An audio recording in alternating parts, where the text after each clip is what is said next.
क्या हाल है आप लोगों के? उम्मीद करता हूँ आप खैरियत से होंगे। स्टार्ट करते हैं आज की क्लास को चंद कुरानी आयत से। औज़ु बिल्लाहि मिनश शैतानिर रजीम, बिस्मिल्लाहिर रहमानिर रहीम। इन्ना अतीनकल कौसर फसल्लि लिरब्बिका वन्हर, इन्न शानिअका हुवल अबतर। सदक़ल्लाहुल अज़ीम।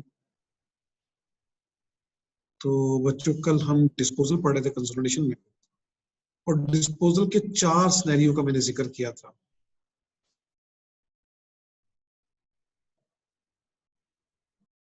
और उसमें से 2 सिनेरियो की हमने कैलकुलेशन की थी। पहले इन 2 सिनेरियो पे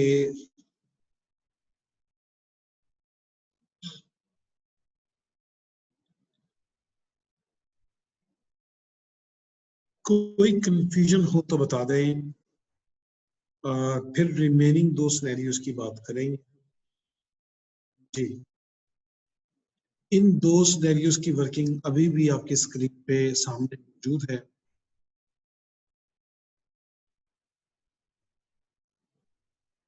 क्लियर है तब भी बता दें, कोई कंफ्यूजन है तब भी बता।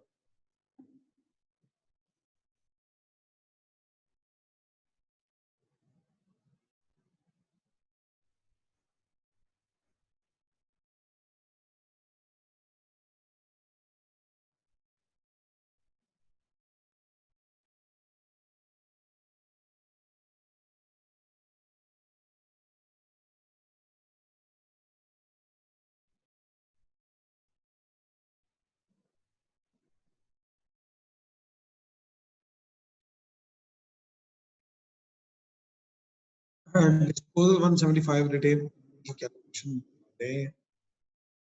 ओके,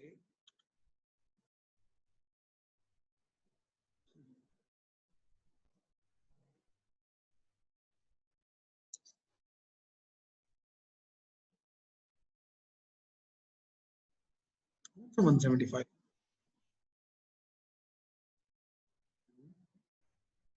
175 कौन सा?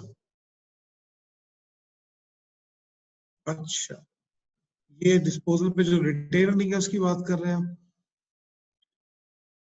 जी, रिटेल अर्निंग की बात कर रहे हैं, ठीक है। ये 175 कहाँ से आया, ये पूछना चाह रहे हैं। आज इस कंपनी की रिटेल अर्निंग टोटल 200 है। जब हमने 2 साल पहले एक्वायर किया था, आज डेट क्या, 31 दिसंबर 2012। जब हमने एक्वायर किया था, कब फर्स्ट हो गया, उस वक्त रिटेल अर्निंग 100 थी। तो 2 सालों में रिटेल अर्निंग कितनी हुई है, मजीद कितने प्रॉफिट हुए? 100 के प्रॉफिट हुए पिछले 2 सालों में। 1 साल का प्रॉफिट 50, 1.5 साल का प्रॉफिट 75। तो एक्विजिशन के 1.5 साल बाद हमने डिस्पोज किया। डिस्पोज कब किया? एक्विजिशन के 1.5 साल बाद। एक्विजिशन थी 1 जनवरी 2011 को, डिस्पोजल भी है 30 जून 2012 को। ये डिस्पोजल तो 30 जून 2012 को डिस्पोज किया है, 1.5 साल बाद। 1.5 साल का प्रॉफिट बनता है 75। 100 में 75 ऐड कर ले तो 175 आ जाएगा। ये बड़ा बेसिक क्वेश्चन है। अगर आपको ये 175 समझ नहीं आई थी तो इसका मतलब है आपको काफी कुछ और भी समझ नहीं आया होगा। 175 तो सबसे बेसिक कैलकुलेशन थी कल। जी, एनीवन, कोई है मसला, कोई और चीज डिस्कस करनी है इस सिनेरियो बता दें, नहीं तो आगे चलेंगे।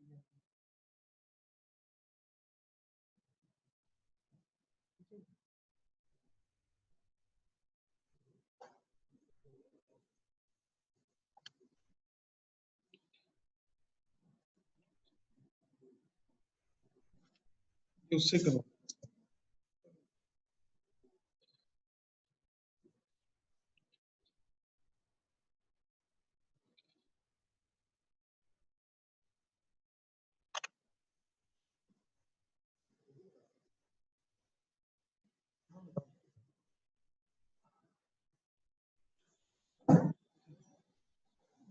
जी आगे चलो।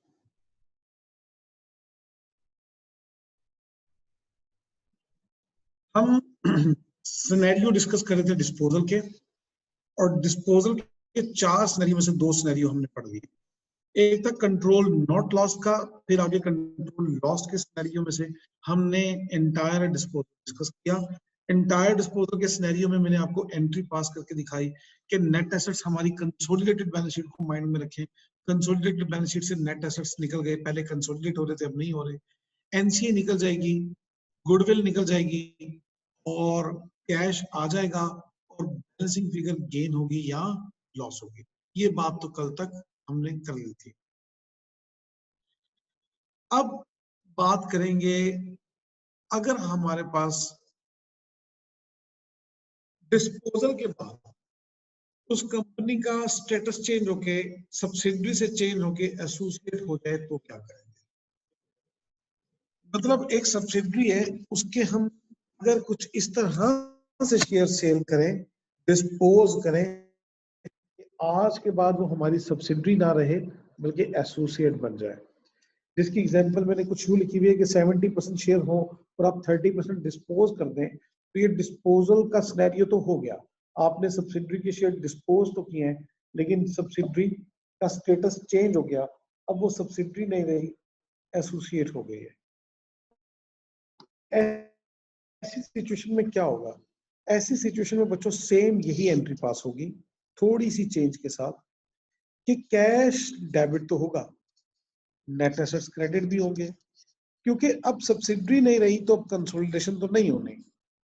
जब कंसोलिडेशन नहीं होनी तो नेट एसेट्स कंसोलिडेट नहीं होंगे, वो निकल जाएंगे, क्रेडिट हो जाएंगे। जब नेट एसेट कंसोलिडेट नहीं होने तो एनसीआई भी कंसोलिडेट नहीं होगी, मतलब एनसीआई भी कंसोलिडेटेड बैलेंस शीट में नहीं आएगी, गुडविल भी नहीं आएगी। तो ये 4 चीजें बिल्कुल वैसे की वैसे होंगी, लेकिन एक चीज का इजाफा हो गया। अब चूंकि वो सब्सिडरी नहीं रही, एसोसिएट बन गई, तो इन्वेस्टमेंट एंड एसोसिएट तो कंसोलिडेटेड बैलेंस शीट में आएगी ना। हमने पढ़ा हुआ है कि इन्वेस्टमेंट एसोसिएट जो है वो कंसोलिडेटेड बैलेंस शीट में शो होती है। इन्वेस्टमेंट इन सब्सिडरी हो तो वो शो नहीं होती, लेकिन इन्वेस्टमेंट इन एसोसिएट शो होती है। और बाकायदा आपने पढ़ा हुआ है कि किस अमाउंट पे शो होती है, एट इक्विटी मेथड। तो बस इतना सा चेंज आएगा, और बैलेंसिंग फिगर अगर क्रेडिट साइड पे होगी तो गेन, अगर बैलेंसिंग फिगर डेबिट साइड पे होगी तो लॉस होगा। तो बिल्कुल वही एंट्री है, सिवाय एक चेंज इसमें आया कि इन्वेस्टमेंट इन एसोसिएट रिकॉर्ड होगी, और इन्वेस्टमेंट इन एसोसिएट किस अमाउंट पे रिकॉर्ड होगी, जी। कंसेप्ट अगर क्लियर है तो हम क्वेश्चन की तरफ, कंसेप्ट अगर क्लियर है तो क्वेश्चन की तरफ चलें।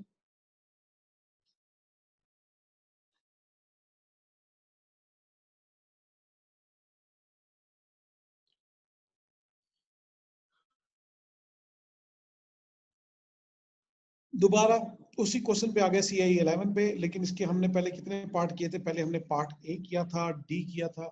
आज हम करेंगे part B. Part B, part B करने से पहले मैं आपको याद करवा दूं कि ए के पास बी के 60 शेयर्स हैं, 60%, और सी के 80% शेयर्स हैं।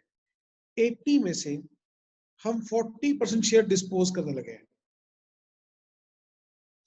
जी कर दूंगा, सेंड कर दूंगा।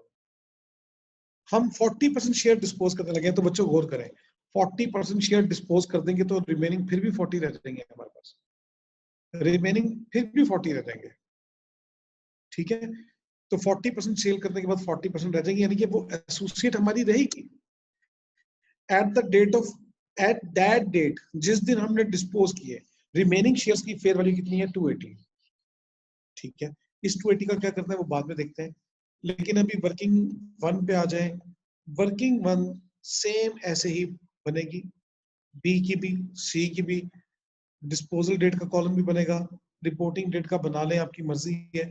वर्किंग टू भी ऐसे ही कैलकुलेट होगी, गुडविल बी की, सी की गुडविल भी कैलकुलेट होगी और एक्विजिशन डेट के पॉइंट ऑफ से कैलकुलेट होगी। डू यू रिमेंबर कि गुडविल का ताल्लुक एक्विजिशन डेट से, तो हमने ये नहीं देखना कि आज हमारे पास कितने परसेंट शेयर्स हैं, बल्कि हमने देखना है कि जब अक्वायर किया था तो कितने परसेंट शेयर अक्वायर किए थे, 80%।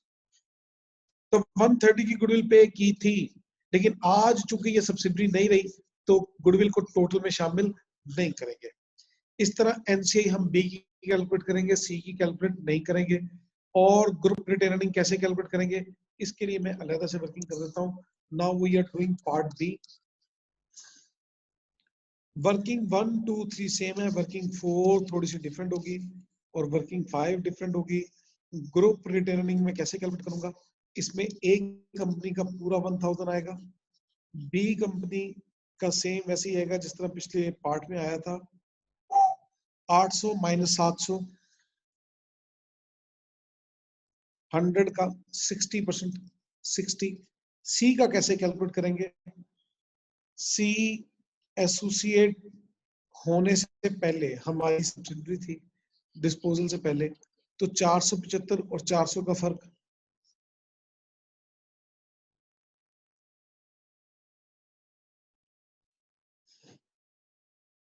सेवेंटी फाइव का 80%, 60, 75 का 80%, 60। अब एसोसिएट बनने के बाद क्या होगा उसकी बात मैं अभी करता हूं, लेकिन पहले गेन ऑन डिस्पोजल की वर्किंग कर लें। Gain on disposal,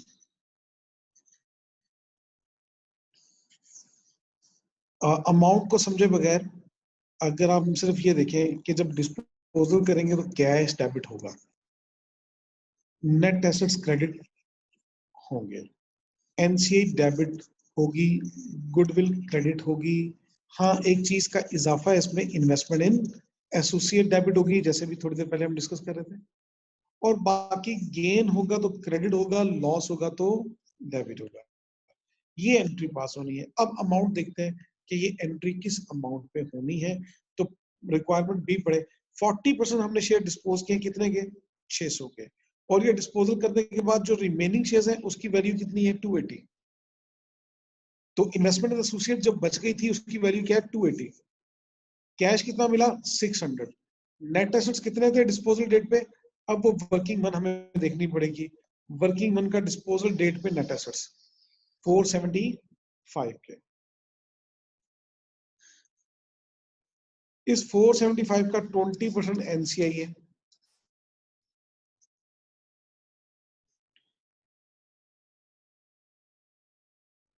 $95। अब बैलेंसिंग फिगर, अच्छा गुडविल कितनी थी उसकी, गुडविल देख लें, वर्किंग 2 में हमने कैलकुलेट की होगी। सी की गुडविल थी 130, आज वो हमारी चूंकि सब्सिडरी नहीं रही तो वो 130 कंसोलिडेट भी नहीं होगा। तो बैलेंसिंग फिगर देख लें, गेन आती है कि लॉस आती है, 280 प्लस 95 प्लस 600 माइनस 475 माइनस 130, 370 का गेन आ रहा है। इस 370 के गेन को देख लें, कोई कंफ्यूजन हो तो बोलो। 370 का गेन डिस्पोजल के ऊपर 370 गेन है, कोई कंफ्यूजन हो तो बोल दें।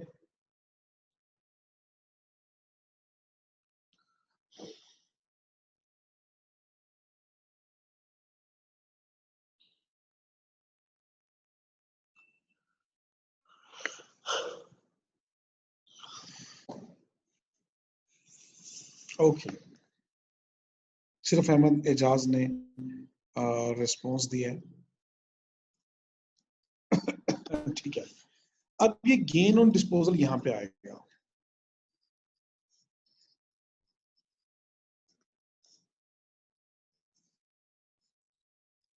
अब मैं कंसोलिडेटेड बैलेंस शीट बनाने लगा हूं, फिर मैं आपको एक बात समझाऊंगा। मैं अभी इसका टोटल नहीं कर रहा, इसका टोटल नहीं कर रहा अभी, तो ये टोटल मैं अभी थोड़ी देर में करता हूँ, आपको ये बात समझाता हूँ।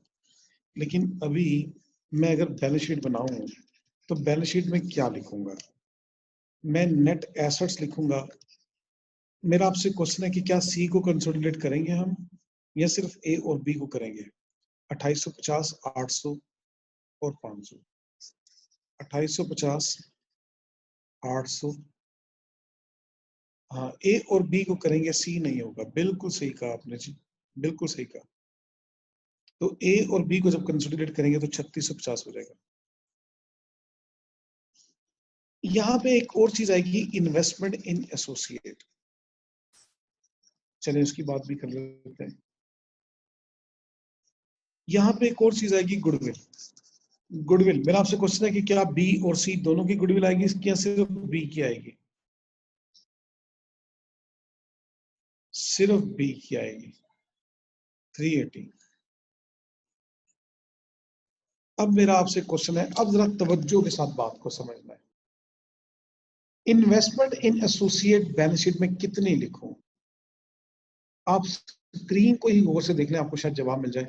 इन्वेस्टमेंट इन एसोसिएट बैलेंस शीट में कितनी लिखूं?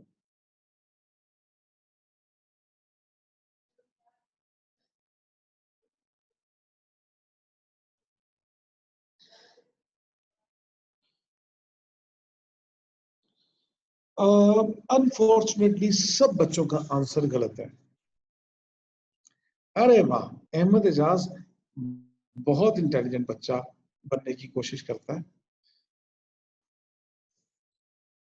भैया 280 कब की बात है? जब डिस्पोजल हुई थी।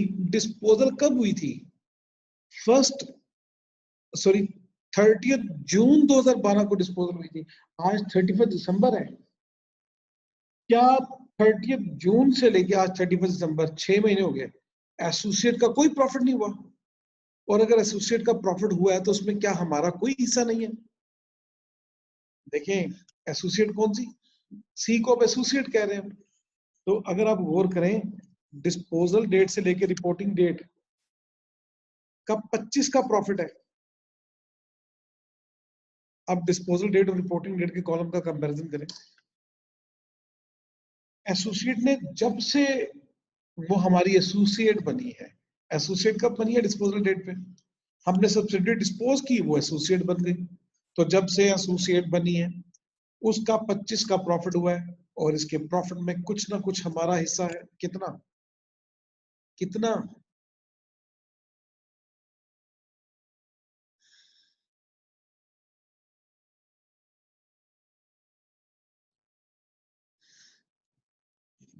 जी बिल्कुल ठीक कहा आपने तूबा।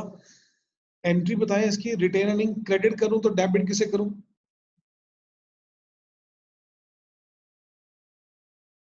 जी तूबा।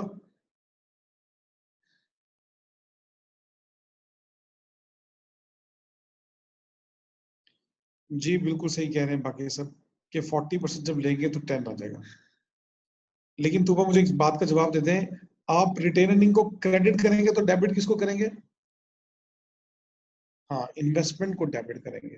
ठीक है, तो तूबा आप भी ठीक कह रही हैं। इसकी डबल एंट्री पास में अभी आपके सामने करने लगा हूं।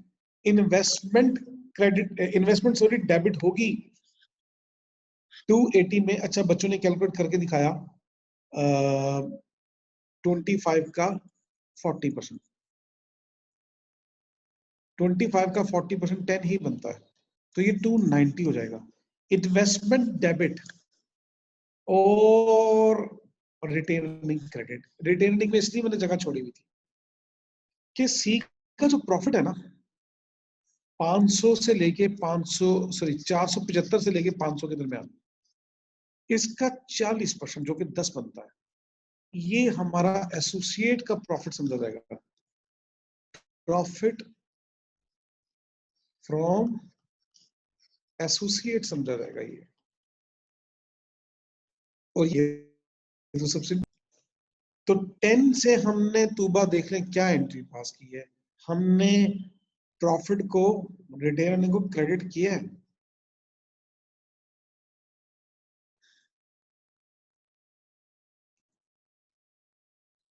ठीक हो गया, चलो।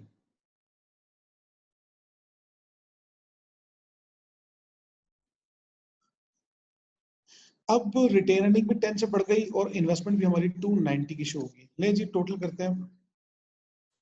1000 plus 60 plus 60 plus 10 plus 370,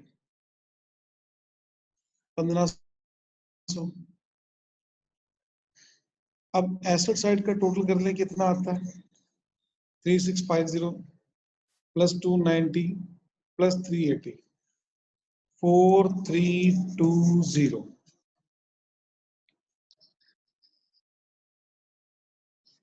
equity में share capital, group retain earning, NCI, ये तीन चीजें आनी है। तो देखते हैं जी एक एक करके। शेयर कैपिटल सिर्फ पेरेंट का 2500, group retain earning working number 4 से 1500, 2500, 1500, और एनसीआई वर्किंग नंबर 3 से, वर्किंग नंबर 3 से एनसीआई जो आई थी वो आई थी 320 की, सिर्फ बी की। टोटल कर लें तो 4320 बैलेंस शीट टैली हो गई। ये पार्ट बी की बैलेंस शीट हमने टैली की है। स्क्रीनशॉट लेना है तो ले लें, फिर आगे चलेंगे। बैलेंस शीट टैली हो गई। पार्ट बी, सब्सिडरी से एसोसिएट बनी। तो मेन चीज था ये सीखना कि गेन या लॉस के लिए एंट्री क्या पास होगी। इस पूरी एंट्री से हमने लेना क्या है? इस पूरी एंट्री में से हमने सिर्फ गेन की फिगर उठानी है, और वो गेन की फिगर हमने कहा लिख दी, वर्किंग नंबर 4 ग्रुप रिटर्निंग।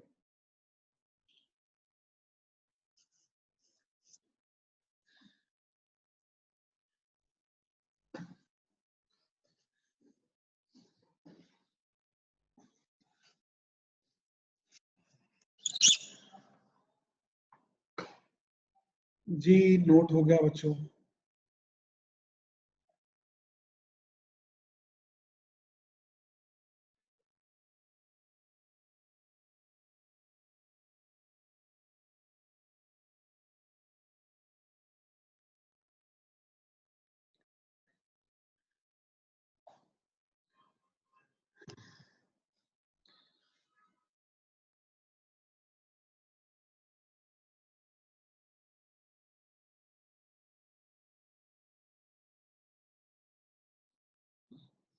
चलो अब आते हैं नेक्स्ट सी पार्ट पे।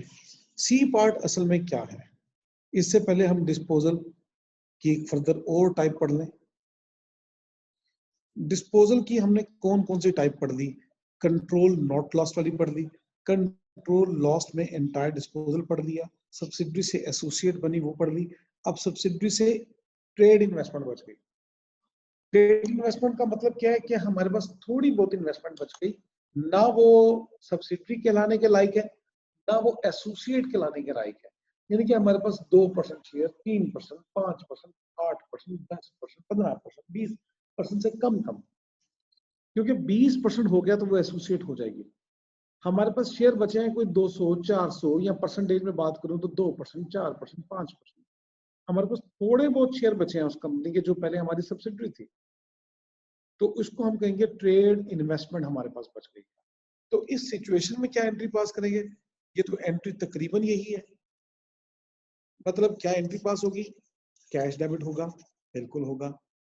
NCI debit, net assets credit, goodwill credit, फिर ट्रेड इन्वेस्टमेंट जो थोड़ी बहुत बच गई है वो इन्वेस्टमेंट डेबिट, बाकी गेन और लॉस। क्या फर्क पड़ा? सेम वही एंट्री है, बस इन्वेस्टमेंट एसोसिएट के बजाय ट्रेड इन्वेस्टमेंट डेबिट कर दिया आपने।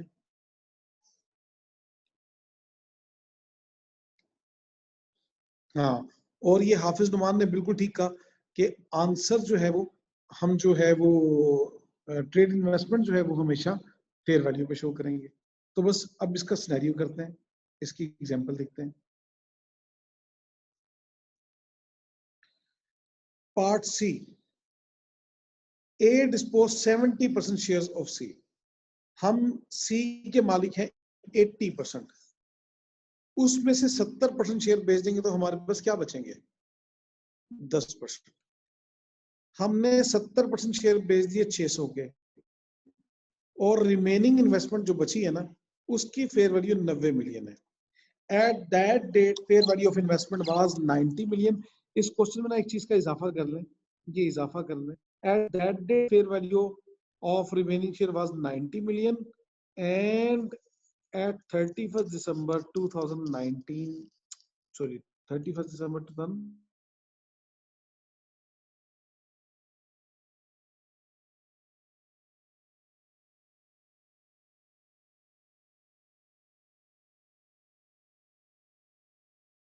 छोटी सी बात समझाने के लिए एक क्वेश्चन में एडिशन किया है कि बात अच्छे तरीके से समझ आ जाए।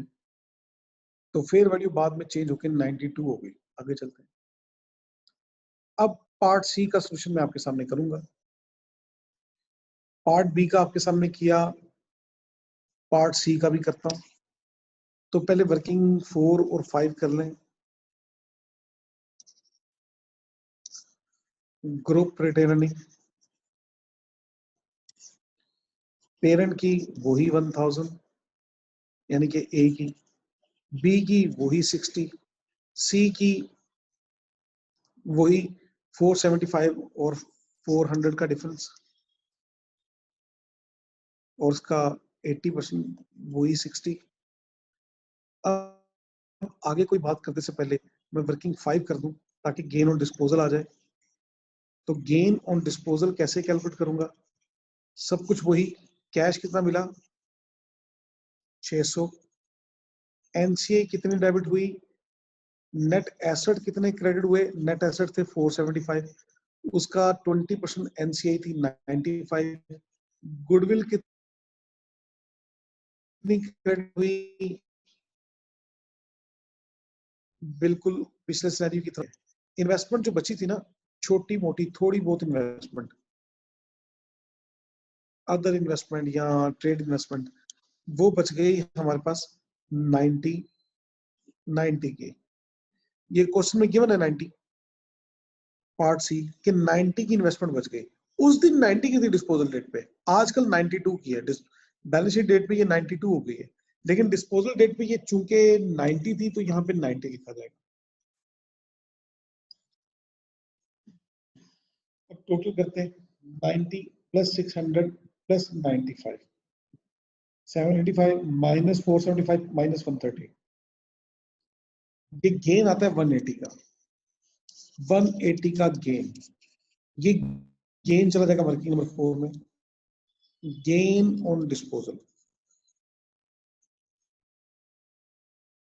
180। अब ना इसी इंफॉर्मेशन को दोबारा देखें। हम जो भी इन्वेस्टमेंट, अब आईएफआरएस 9 आप लोगों ने पढ़ा हुआ है। आईएफआरएस 9 में क्या पढ़ा है कि जब भी हम शेयर्स में इन्वेस्टमेंट करेंगे ना, उसको हम फेयर वैल्यू पे रिकॉर्ड करेंगे। हाँ, वो डिपेंड करता है कि fair value through profit loss भी हो सकता है, फेयर वैल्यू थ्रू ओसीए भी हो सकता है। तो अभी चले एज्यूम कर लेते हैं कि वो fair value through profit loss है, fair value through profit loss है। तो 90 की इन्वेस्टमेंट बढ़ के 92 की हो गई। तो बैलेंस शीट में अब जब इन्वेस्टमेंट लिखूंगा तो 92 की जाएगी। स्टेटमेंट ऑफ फाइनेंशियल पोजीशन में जब इन्वेस्टमेंट लिखूंगा तो वो जाएगी 90 प्लस 2। ये 2 का गेन है, तो दोबारा देखें ये गेन कहाँ जाएगा? Gain on investment, trade investment, ये हमारी रिटर्निंग में जाएगा। तो रिटर्निंग का टोटल कर लेते हैं। 1000 प्लस 60 प्लस 60 प्लस 2 प्लस 180, 1302। ठीक हो गया। तो डबल एंट्री 2 की पूरी हो गई। इन्वेस्टमेंट डेबिट और गेन प्रॉफिट लॉस में क्रेडिट हो गया।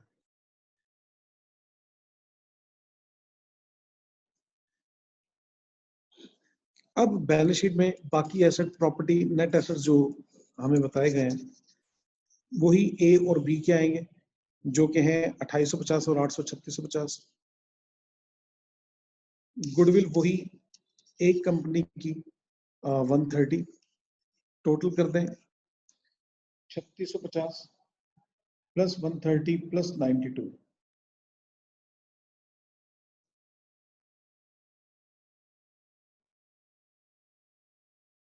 3872।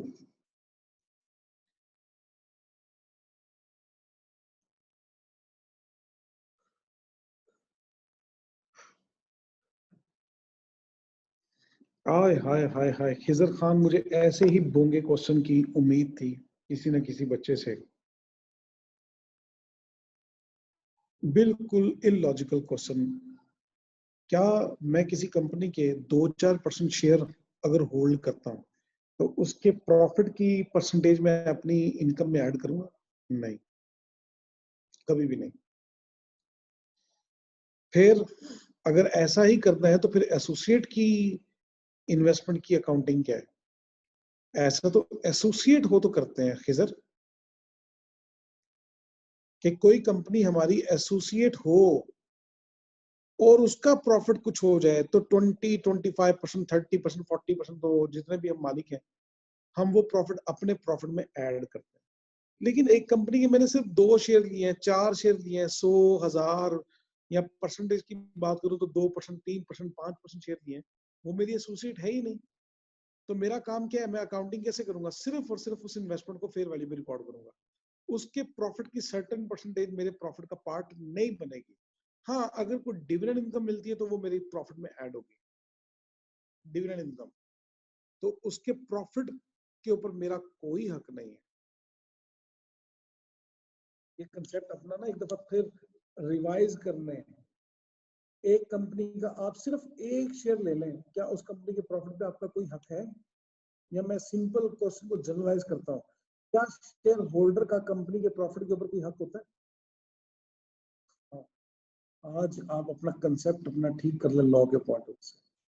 बजाहिर तो कंपनी शेयर होल्डर की होती है, लेकिन शेयर होल्डर का कंपनी के प्रॉफिट पे कोई हक नहीं है लीगली। शेयर होल्डर का डिविडेंड के ऊपर हक है। कंपनी के डायरेक्टर अगर प्रॉफिट डिस्ट्रीब्यूट नहीं करते तो शेयर होल्डर प्रॉफिट नहीं निकलवा सकते। शेयर होल्डर का राइट है सिर्फ डिविडेंड, वो भी डिविडेंड कब? जब अनाउंस हो जाए। डिविडेंड अनाउंस ना हो तो शेयर होल्डर का डिविडेंड में भी कोई राइट नहीं होता। ये लॉ में लिखा हुआ है, आपके पाकिस्तान के लॉ में, कि शेयर होल्डर प्रॉफिट क्लेम नहीं कर सकते कंपनी से या डायरेक्टर से। डायरेक्टर की मर्जी जितना मर्जी डिविडेंड अनाउंस कर दे, डिविडेंड अनाउंस ना करे शेयर होल्डर डिविडेंड भी नहीं मांग सकता। हाँ, जितना डिविडेंड अनाउंस कर देंगे फिर शेयर होल्डर का राइट है कि वो आपसे क्लेम करे, आपको अदालत में भी घसीट सकता है कि डायरेक्टर ने डिविडेंड अनाउंस किया था, दिया नहीं है। लेकिन अगर डिविडेंड अनाउंस नहीं किया तो शेयर होल्डर कुछ नहीं कर सकता। तो ये बात समझ लें कि शेयर होल्डर का प्रॉफिट पे लीगली कोई राइट नहीं है, डिविडेंड पे राइट है। ठीक है, तो हम ये नहीं कह सकते कि उसका जितना प्रॉफिट हुआ है उसका 5% या 10% मैं अपने इस प्रॉफिट में ऐड कर लूं, ऐसा नहीं होता। ले जी, आगे चलते हैं। इक्विटी में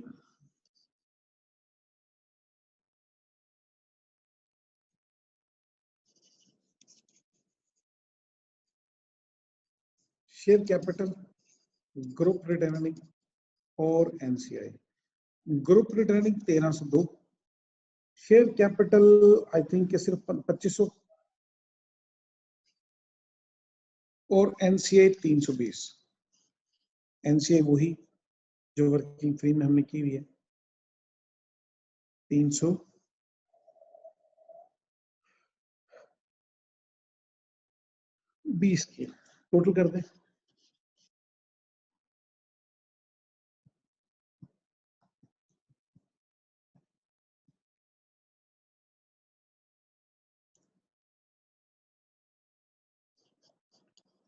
गड़बड़ नहीं होगी?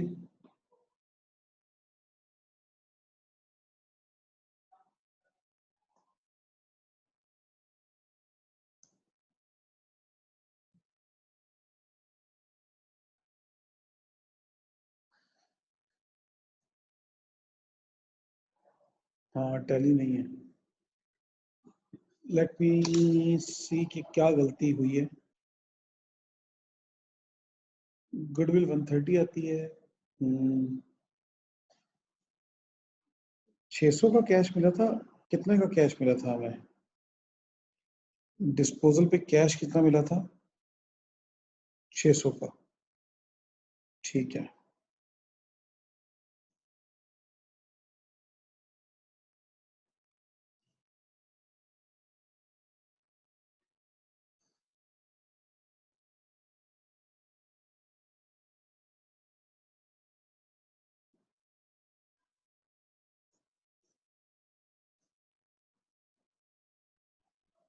नहीं, डिस्पोजल से पहले वाला प्रॉफिट तो आया हुआ है ना हमारे पास। 400, वो तो 60 आया हुआ है।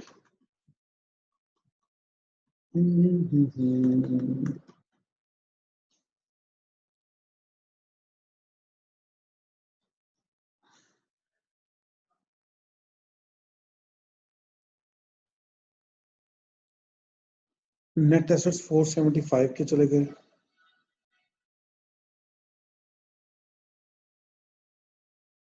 90 प्लस 695 माइनस 475। अरे यार, गुडविल लिखी है मैंने, गुडविल में गलती हुई है। गुडविल कितनी है भैया, गुडविल कितनी है? गुडविल जो है ना 380 है, बी की गुडविल 380 है। बताते नहीं आप लोग। गुडविल 380 है, मैंने 130 लिखी हुई है, 380 है।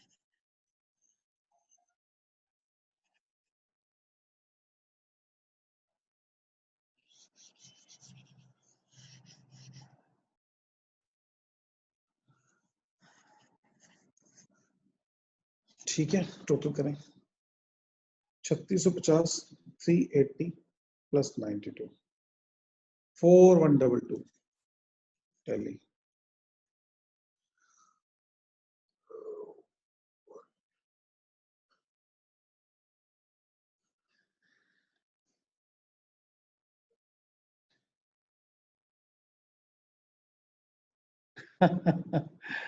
यार ये बहुत क्विक मैंने कैलकुलेशन की है, इसमें तो कुछ है ही नहीं। कल से असल में एक क्वेश्चन कर रहे हैं डिस्पोजल, उसके 4 सिनेरियो थे, तो कोई ज्यादा स्पीड नहीं है। जो ज्यादा स्पीड से मैंने फिगर लिखी है ना, वो असल में वो फिगर है जो बार बार वही फिगर रिपीट हो रही है हर पार्ट में। मतलब ठीक है, मैं जनाब अ, कोशिश कर लेता हूँ कि नेक्स्ट स्पीड थोड़ी और स्लो करता हूँ। ये पार्ट बी और सी का सोल्यूशन अगर आप नोट करना चाहते हैं तो फिर नोट फरमा लें, स्क्रीनशॉट लेना है स्क्रीनशॉट ले लें। ये आज हमने जो 2 सिनेरियो किए हैं, पार्ट बी और पार्ट सी, आपकी स्क्रीन पे मौजूद है।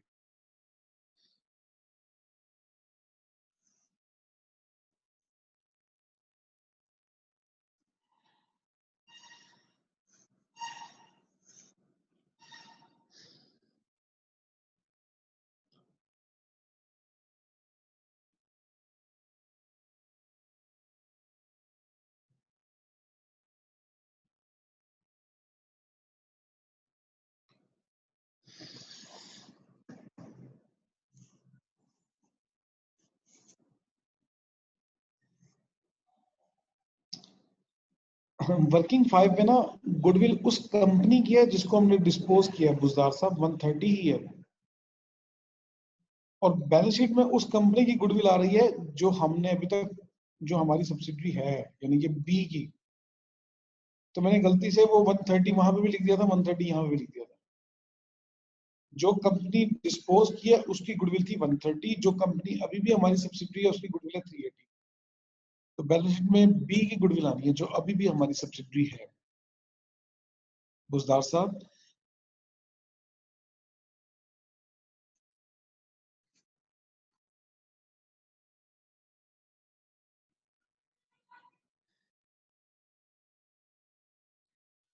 जी चले आगे।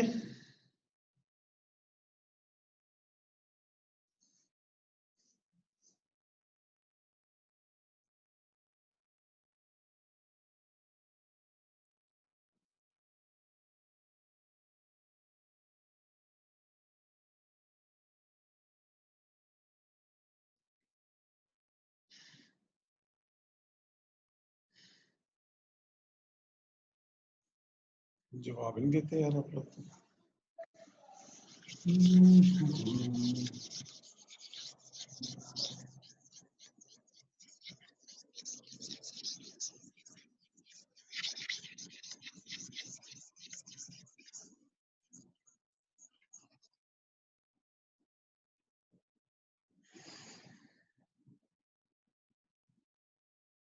जी डिस्पोजल खत्म हो गया, जमीना डिस्पोजल खत्म हो गया।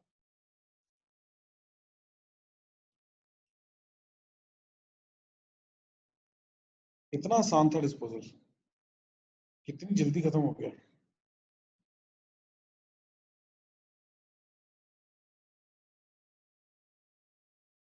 जमीना बस कंसोलिडेशन जितनी पड़ी है उतनी रह गई है।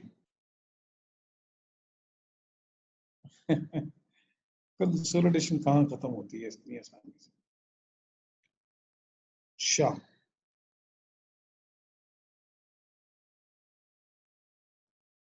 यार आप बहुत स्लो लोग हैं, इतनी देर मैंने वो स्क्रीन शो करवाई रखी, आपने तब नहीं स्क्रीनशॉट लिया। ये रही जी पार्ट बी और सी।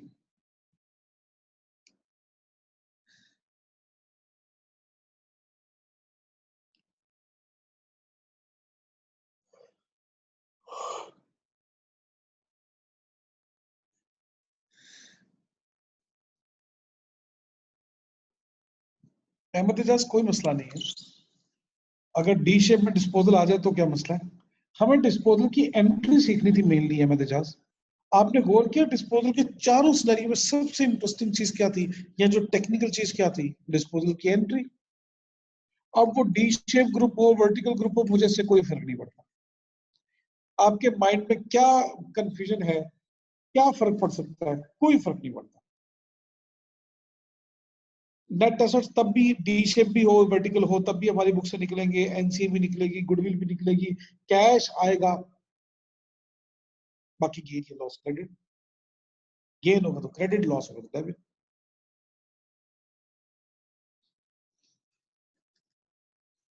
अच्छा, खिजर ने कहा कि प्रैक्टिस क्वेश्चन शेयर करते हैं, डिस्पोजल का शायद पूछ रहे हैं, तो डिस्पोजल का ना क्वेश्चन मैं अभी आपको दिखा देता हूँ, ऐसे इस बुकलेट के अंदर है, मैं क्लास के बाद ये आपके साथ शेयर भी कर दूंगा। ये क्वेश्चन है यहाँ पे लेटरल के नाम से, ये CI12 है, ये डिस्पोजल का बेहतरीन क्वेश्चन है, इसका स्क्रीनशॉट वैसे आप ले लें, मैं कोशिश करूंगा कि अभी आपको ना व्हाट्सएप में ये फाइल शेयर भी कर दूं, फाइल शेयर कर दूं व्हाट्सएप में।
थोड़ा सब्र करना पड़ेगा आपको, 1 मिनट सिर्फ, ताकि मैं फाइल आपके साथ शेयर कर दूँ।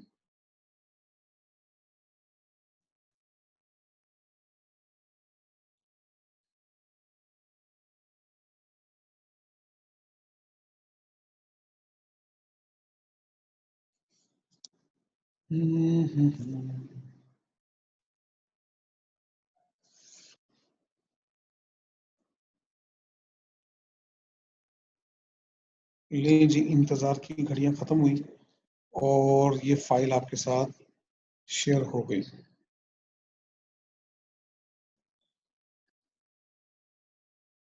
ठीक है,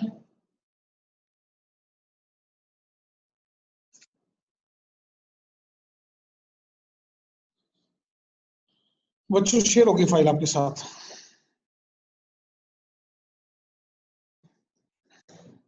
तो इसमें जो लेटरल के नाम से CA12 है ना, ये आपकी होम असाइनमेंट है।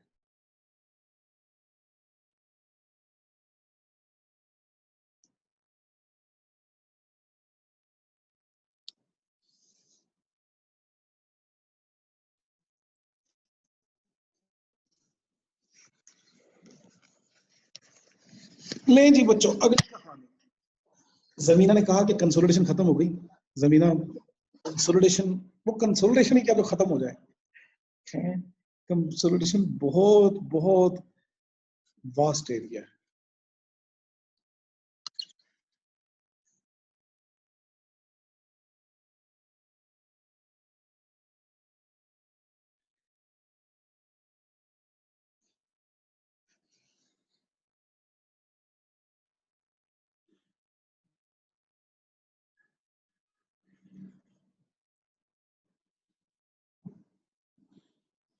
ये जनाब हमने कंट्रोल नॉट लॉस्ट की क्या एंट्री पड़ी थी, कोई बता सकता है?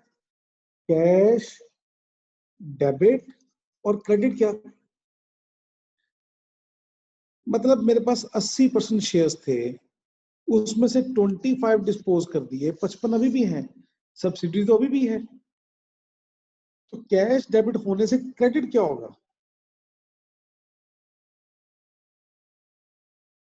सिर्फ एनसीए या कुछ और भी क्रेडिट होगा? कैश डेबिट होगा और एनसीए क्रेडिट होगा, इसमें और चीज नहीं आएगी। मतलब कोई नेट एसेट्स क्रेडिट नहीं होंगे, गुडविल क्रेडिट नहीं होगी। हाँ, गेन क्रेडिट हो जाएगा इसमें, और ये गेन हम ले जाते हैं रिटेन अर्निंग में।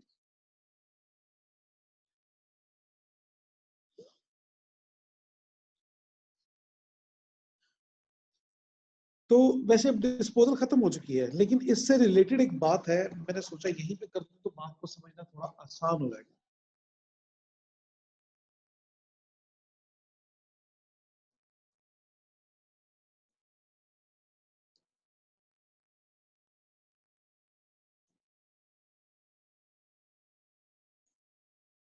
तो यहीं पे कर दूं बात तो थोड़ी आसान हो जाएगी। अब हम पढ़ने लगे हैं, डिस्पोजल खत्म हो गई है, further acquisition.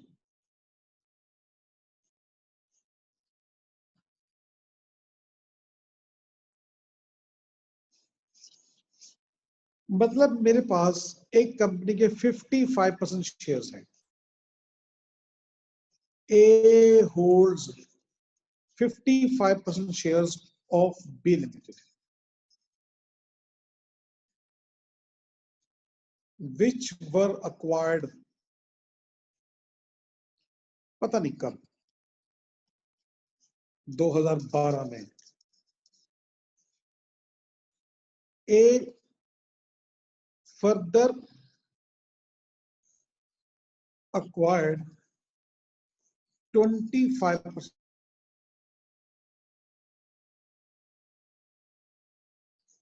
in 2019 by paying जो भी अमाउंट आप समझ लें, ठीक है। मेरा आपसे क्वेश्चन है, हाय हाय हाय हाय, क्या बात है, क्वेश्चन कितना कितना अच्छा क्वेश्चन है कि मैं अपने आप को दाद देना चाहता हूँ।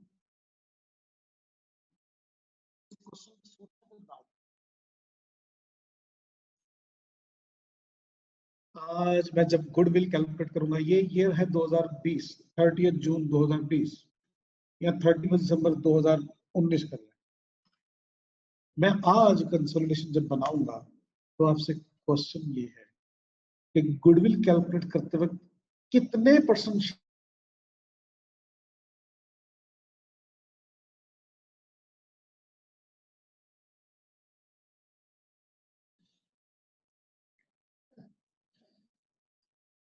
सबक फिर पढ़, सदाकत का।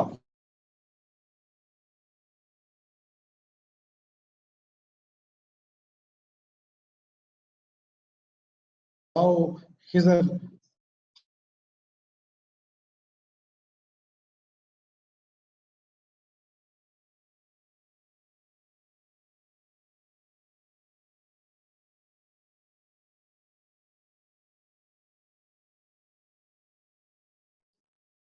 अहमद,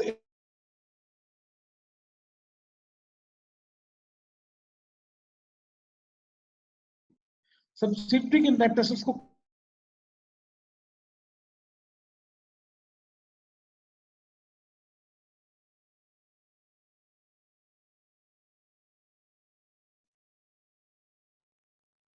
मैंने कहा था स्टडी रूम में फ्रेम करके लगा दें वो बात, कंसोलिडेशन के अंदर बहुत सारे क्वेश्चन के अंदर ये मसला आने वाला है। गुडविल का ताल्लुक एक्विजिशन डेट से होता है। भूल गए आप कल वाली बात, भूल गए ना? गुडविल का ताल्लुक, गुडविल का ताल्लुक, गुडविल का ताल्लुक एक्विजिशन डेट से होता है। और एक्विजिशन डेट, गुडविल का मतलब क्या है? What we paid extra at the date of acquisition.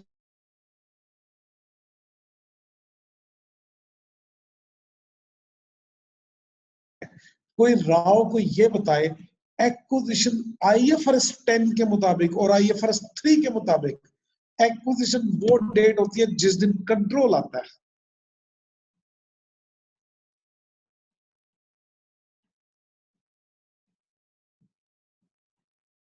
पहले जा फिर जाने जा फिर जाने जाना हो गए। वो बाद में तो एक डिफरेंट स्टेज आ गई ना, हम 55% से 70%, 70% से 80% के मालिक हुए हैं, फिर 100% हस्ती का सामा हो गए। लेकिन इसको एक्विजिशन डेट नहीं कहेंगे हम 2019 को। एक्विजिशन तो डेट वो डेट है राव साहब जिस दिन हमारे हाथ में कंट्रोल आया था।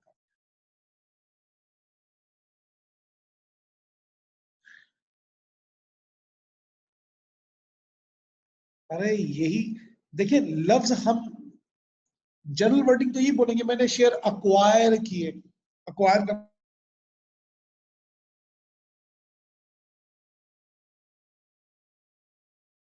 आता है।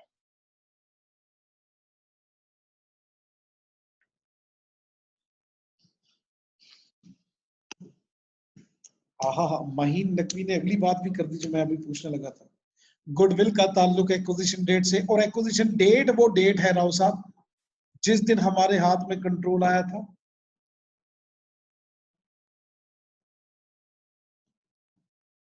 जिस दिन हमारे हाथ में कंट्रोल आया था।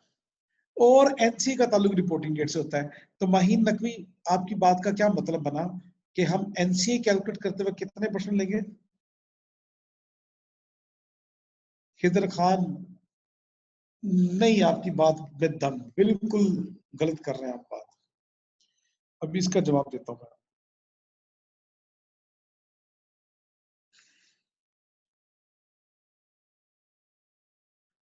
हाफिज नोमान ने भी वही क्वेश्चन पूछा जो खिदर खान ने पूछा। तो बच्चों सुन लें गुडविल किसे कहते हैं। आज आप सुन ही लें गुडविल किसे कहते हैं। पिछले 2 महीने से आप कैलकुलेट तो कर रहे हैं लेकिन आपको पता ही नहीं है कि गुडविल किसे कहते हैं। गुडविल का मतलब यह है कि जिस कंपनी को हमने अक्वायर किया, और अक्वायर करने का मतलब है यहाँ पे कंट्रोल ऑब्टेन किया, तो कंट्रोल लेने के लिए मुझे कितने पैसे एक्स्ट्रा देने पड़े। आज अगर मैं फर्दर शेयर अक्वायर करने के लिए, फर्दर शेयर परचेज करने के लिए कोई एक्स्ट्रा पैसे दे भी दूं तो उसको गुडविल नहीं करेंगे, उसको गुडविल नहीं कहेंगे।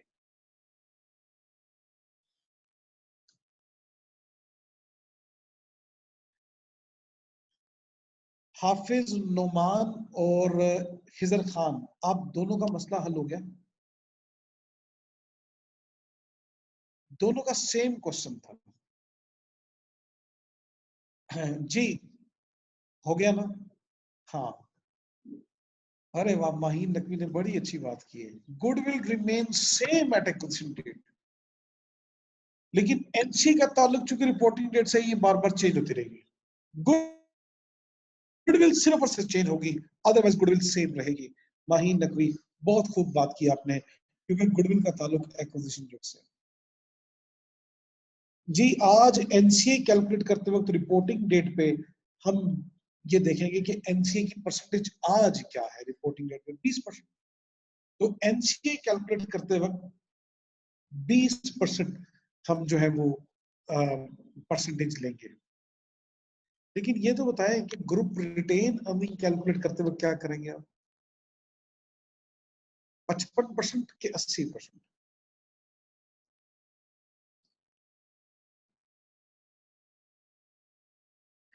खिजर खान, ये भी बता देता हूँ कि अमाउंट का करेंगे क्या।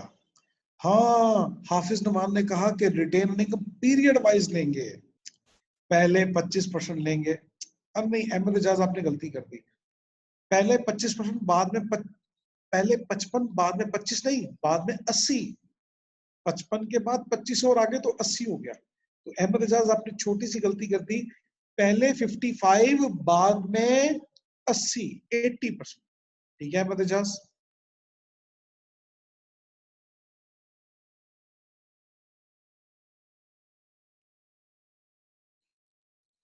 जी राव साहब बिल्कुल ठीक फरमाया आपने। जी माहीन बिल्कुल ठीक है, बिल्कुल ठीक है, बिल्कुल ठीक है। मेरे माशाल्लाह बड़े ज़हीन बच्चे हैं, बिल्कुल सही बात का जवाब देते हैं मेरे बताने के बाद। 55 को होल्डिंग परसेंटेज, ठीक है, ठीक है, बिल्कुल सही है मंसूर अहमद। वाह क्या बात है। ये होते हैं ज़हीन टीचर के स्टूडेंट, जो फौरन सुनने के फौरन बाद सही जवाब दे देते हैं, जवाब सुनने के फौरन बाद। जी बिल्कुल। ये टैलेंट अपना अमेरिकन गॉड टैलेंट में जाके दिखाए, एजीटी में है। रिपोर्टिंग डेट की परसेंटेज, ओके।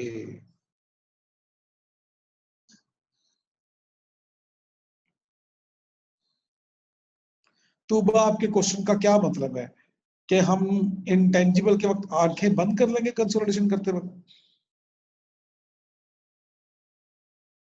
क्या कहना चाहती हैं आप? क्या हम इंटेंजिबल एसेट्स को देखेंगे? क्यों नहीं देखेंगे, मतलब आंखें बंद कर लेंगे इंटेंजिबल जब सामने आएगा? क्या कहना चाहती हैं आप?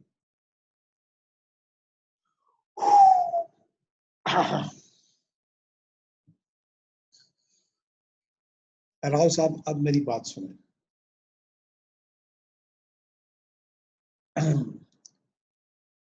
बड़ी अच्छी मूवी थी वो, बाजीराव मस्तानी। तो सुने मेरी बात।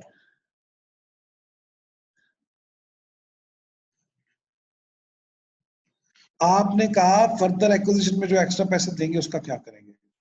उसका पता है क्या करेंगे? जादू दिखाओ, जादू। जब 80 से 55 हुए थे तो क्या किया था? आहा, 80 से 55 हुए तो क्या किया था आपने? ये एंट्री आपके स्क्रीन पे है। 80 से 55 हुए थे तो क्या किया था? कैश डेबिट करके एनसीआई क्रेडिट किया था, किया था। आज कैश दे रहे हैं रिमेनिंग, मजीद शेयर लेने के लिए, 25% शेयर लेने के लिए कैश दे रहे हैं। कैश क्रेडिट करेंगे तो डेबिट क्या करेंगे?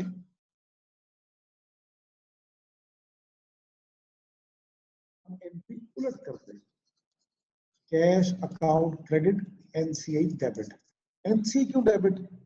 पहले एनसीआई 40% थी, अब एनसीआई 60%। एक मिनट, पहले एनसीआई 40% थी, अब एनसीआई 20% है।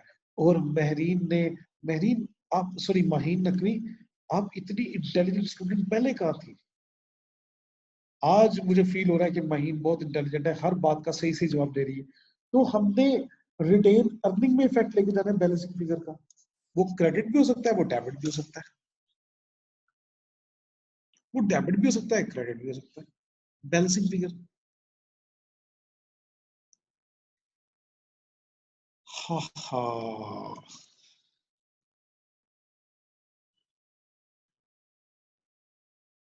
तुबा। मुझे मुझे ना समझ नहीं आ रही कि मुझे गुस्सा आ रहा है कि मुझे हंसी आ रही है।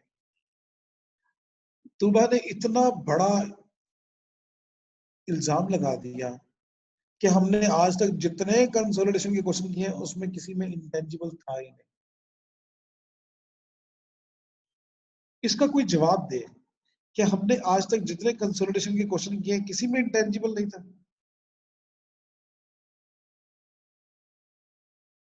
तुबा तकरीबन हर क्वेश्चन में इंटेंजिबल था,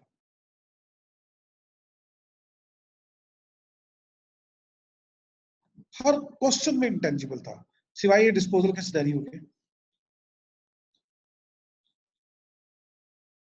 वर्टिकल में भी था, बिल्कुल सही कहा आपने। नहीं यार, 1 मिनट रुक जाओ, मैं ना तुबा को दिखा देता हूँ, नहीं तो तुबा ने कहना कि जो है ना वो हम झूठ बोल रहे हैं।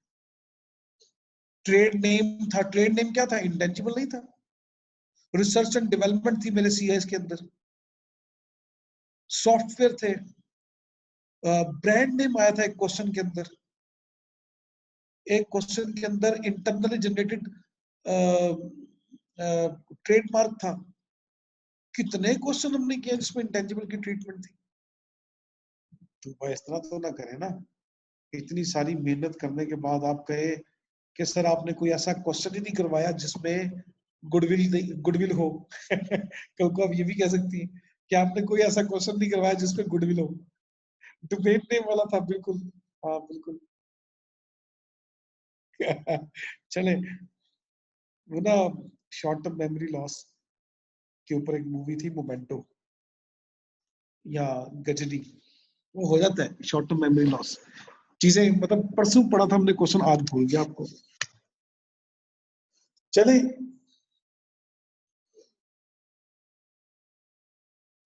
आगे चलते हैं। कहाँ थे हम? फर्दर एक्विजिशन में एक बच्चों कंसेप्ट है फर्दर एक्विजिशन का।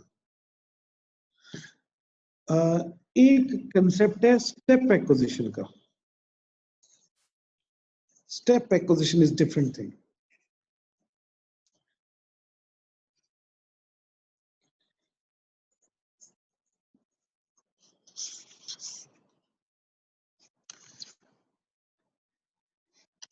Very interesting scenario now we are going to discuss. अरे वाह, क्या बात है। मैं एक सिनेरियो बना रहा हूं, इस सिनेरियो को समझना है। हमने 1 जनवरी 2012 को एक कंपनी के शेयर अक्वायर किए थे।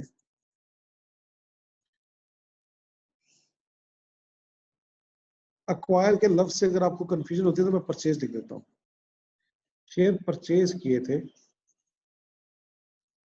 कुछ लाइक 25%।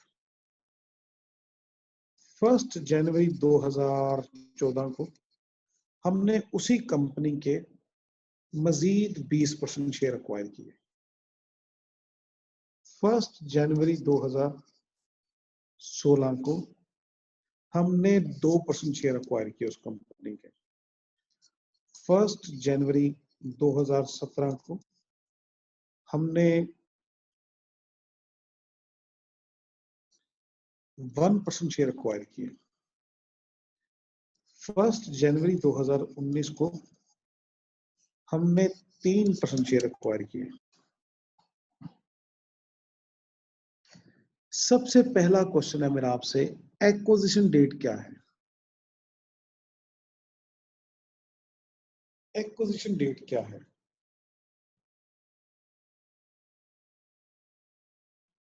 मेरे वो आज की वर्डिंग याद है आपको? एक्विजिशन डेट उस डेट को कहते हैं जिस दिन हमारे हाथ में कंट्रोल आता है।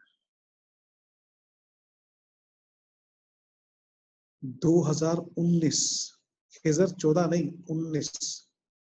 गौर कर लें, हमारे हाथ में कंट्रोल कब आया?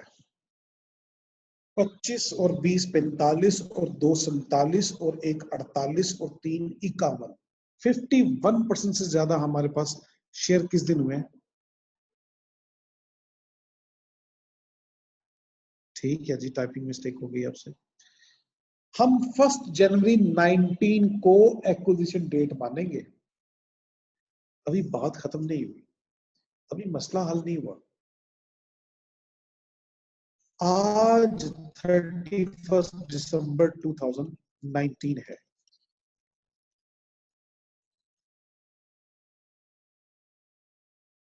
मैं जब वर्किंग 1 करूंगा,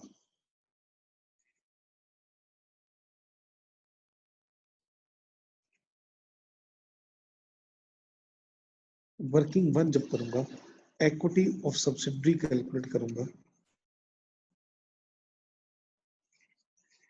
उसमें 2 कॉलम बनाऊंगा, एक एट एक्विजिशन, एक eight reporting date.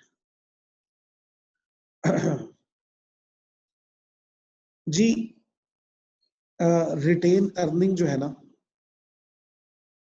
In different date पे डिफरेंट थी। पहले थी 20 मिलियन, बढ़ के हो गई 30 मिलियन, फिर बढ़ के हो गई 40 मिलियन, फिर बढ़ के हो गई 45 मिलियन, फिर बढ़ के हो गई पता नहीं 48 या 60 मिलियन। जी, हमने जब यहाँ पे शेयर कैपिटल और शेयर प्रीमियम लिखना है वो तो लिख लेंगे। रिटेन अर्निंग क्या लिखूं यहाँ पे? एक्विजिशन डेट हम किसे कह रहे हैं? 1 जनवरी 2009। तो एक्विजिशन डेट की रिटर्निंग चाहिए मुझे। कौन सी रिटर्निंग लूं यहाँ पे? एक्विजिशन डेट की रिटर्निंग कौन सी है? एक्विजिशन डेट की रिटर्निंग क्या है? 60, बिल्कुल ठीक कहा आपने, 60 है। रिपोर्टिंग डेट की फॉर एग्जांपल आज है 70, तो यहाँ 70 लिखेंगे।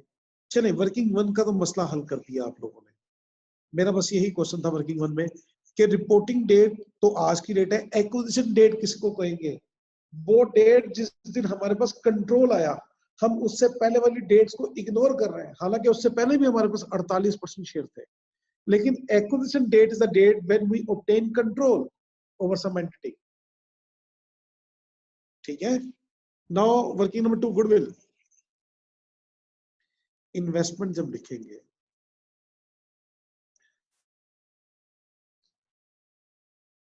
अरे ये तो बड़ा मसला हो गया। ओहो, इन्वेस्टमेंट कैसे लिखूं मैं? इन्वेस्टमेंट मैंने की थी 25% शेयर एक्वायर करने के लिए, लेट्स से 25 मिलियन, या मैं कुछ ज्यादा कर देता हूं, 100 मिलियन पे किया था। फिर मैंने पे किया था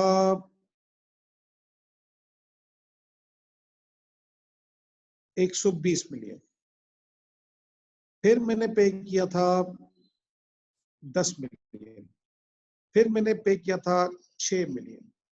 फिर मैंने पे किया था 20 मिलियन।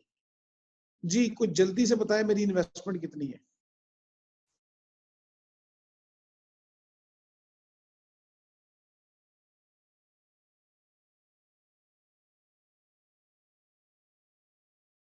दो सौ छप्पन।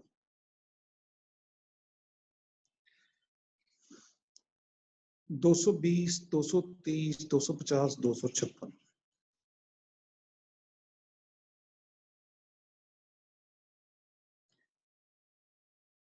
ले जी,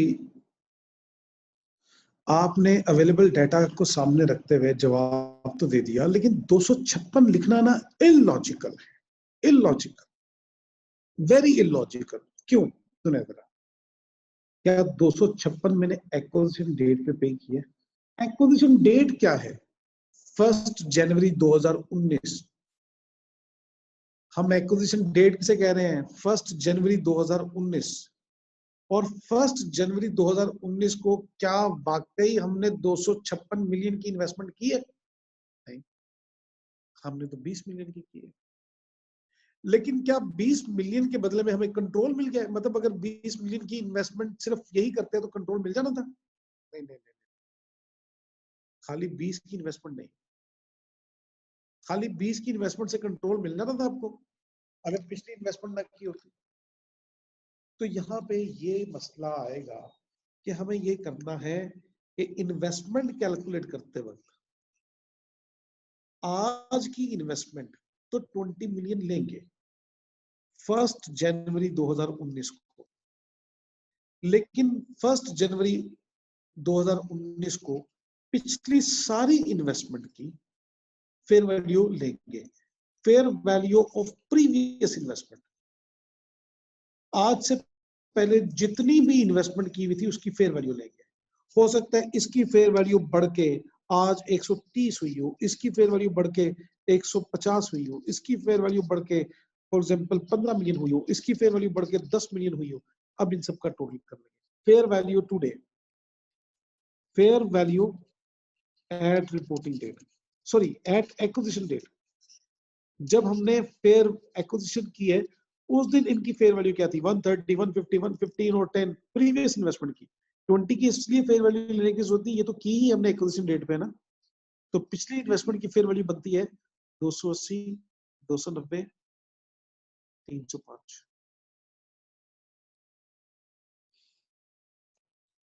वो प्रेजेंट वैल्यू नहीं, फेयर वैल्यू। प्रेजेंट वैल्यू कुछ और चीज होती है ना, वो तो लफ्ज शायद आप जो कहना चाह रहे हैं ना, वो शायद यही कहना चाह रहे हैं कि आज उसकी वैल्यू क्या है, लेकिन प्रेजेंट वैल्यू का लफ्ज ना बोलें। प्रेजेंट वैल्यू का एक स्पेसिफिक मीनिंग होता है 1 + i की पावर -m। किसी फ्यूचर वैल्यू को हम आज की करंट पे डिस्काउंट करते हैं ना, उसको प्रेजेंट वैल्यू कहते हैं। तो प्रेजेंट वैल्यू का लफ्ज ना यूज करें, वो थोड़ा मिसलीडिंग होगा। तो प्रीवियस इन्वेस्टमेंट की आज फेयर वैल्यू कितनी है? 305, और उसमें 20 ऐड करते हैं, 325।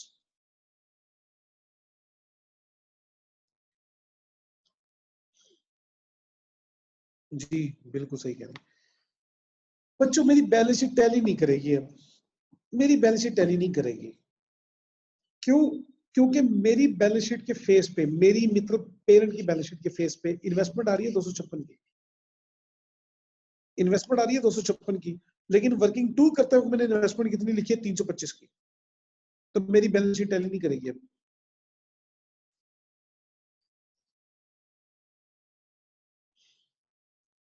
क्यों टैली नहीं करेगी? ये सारी जो ओल्ड इन्वेस्टमेंट थी ना, प्रीवियस इन्वेस्टमेंट, इसकी बुक में वैल्यू क्या थी? 220, 230, 236, लेकिन इनकी फेयर वैल्यू क्या है? 305।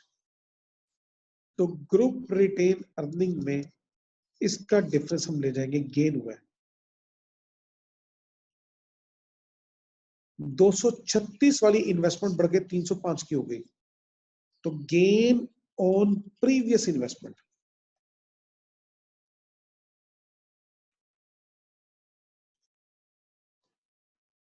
तीन सौ पांच माइनस 236, 69 का गेन हुआ है। तो 69 का गेन लिखेंगे तो बैलेंस शीट अब टैली होगी। हाँ जी बिल्कुल, रिवैल्यूएशन गेन की तरह मंसूर अहमद, बिल्कुल सही कहा आपने। ठीक है, तो स्टेप एक्विजिशन में वी नीड टू लर्न के एक्विजिशन डेट क्या है। पहला कंसेप्ट आपने, चले दो रूल लिख लें आप, दो रूल लिख लें आप। ये रूल लिखेंगे ना तो आपके लिए थोड़ा याद करना भी आसान हो जाएगा। रूल लिखें स्टेप एक्विजिशन के। ये क्या कंसेप्ट हम पढ़े हैं? स्टेप,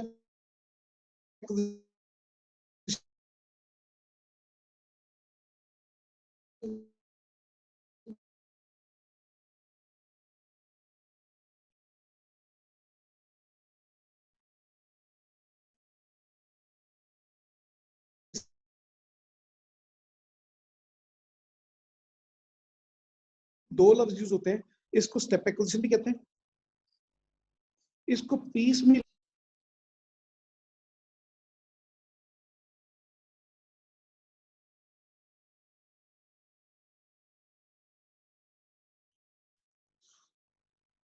स्टेप एक्विजिशन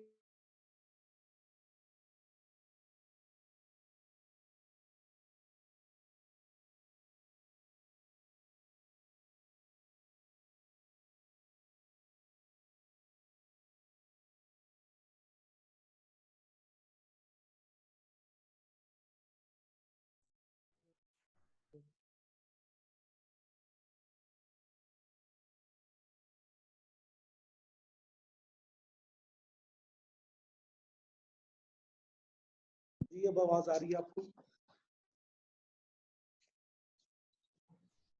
मीटिंग खुद ब खुद डिस्कनेक्ट हो गई थी अब, लेकिन मुझे उम्मीद है कि आपको मेरी आवाज आ रही होगी।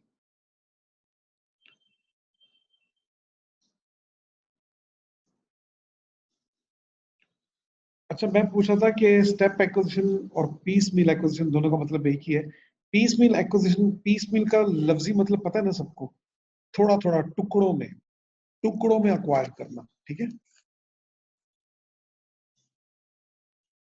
इसके रूल्स आप लिख लें।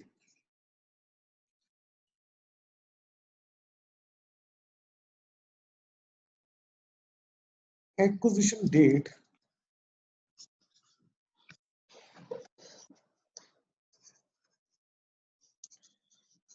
is the date when control is obtained.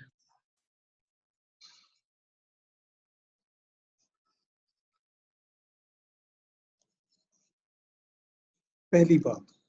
दूसरी बात,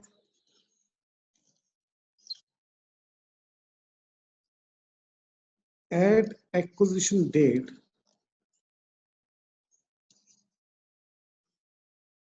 all previous investment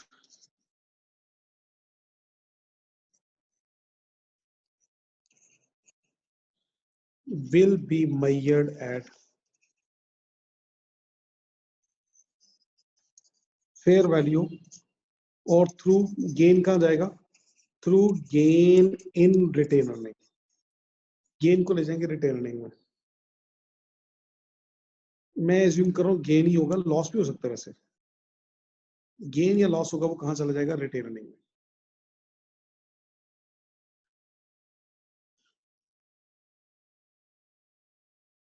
ठीक हो गया,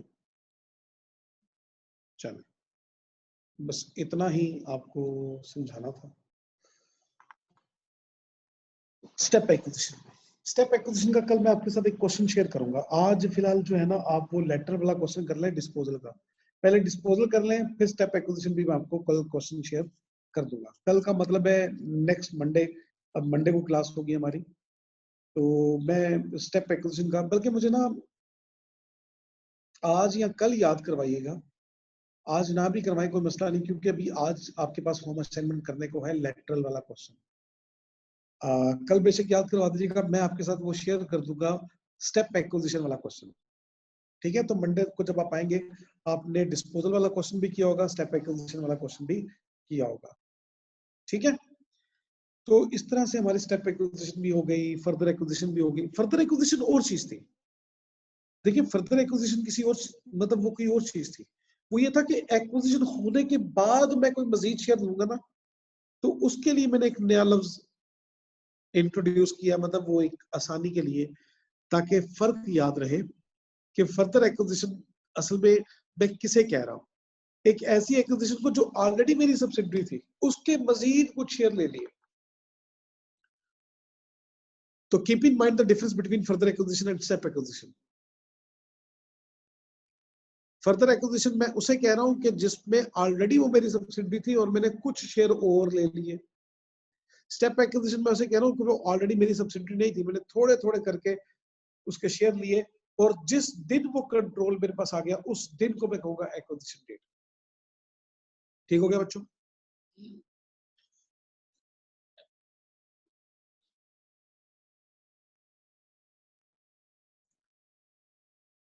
चले, अब ना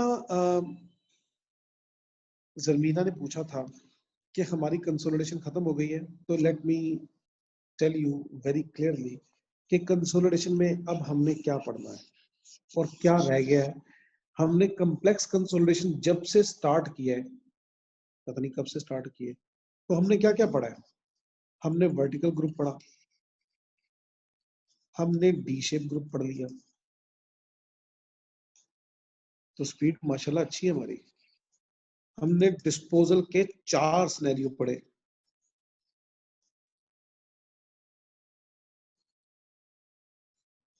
हमने हमने जब से सेकंड फेज स्टार्ट किया ना, सेकंड फेज ऑफ कंसोलिडेशन, तो डिस्पोजल के 4 सिनेरियो पढ़े, हमने फर्दर एक्विजिशन पढ़ी, हम पढ़ी, ये पढ़ लिया हमने।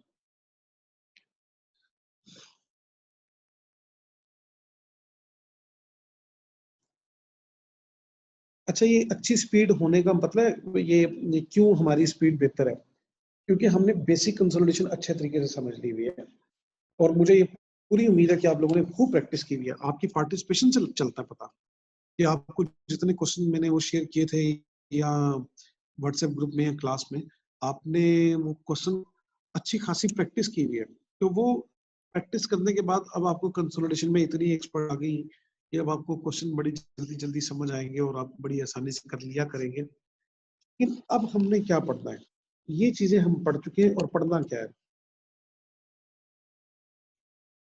हमने अब पढ़ना है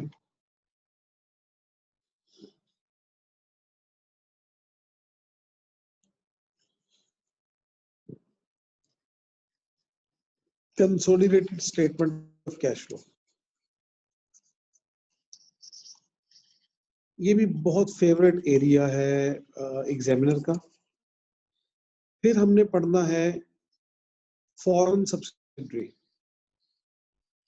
फॉरेन सब्सिडरी की कंसोलिडेशन।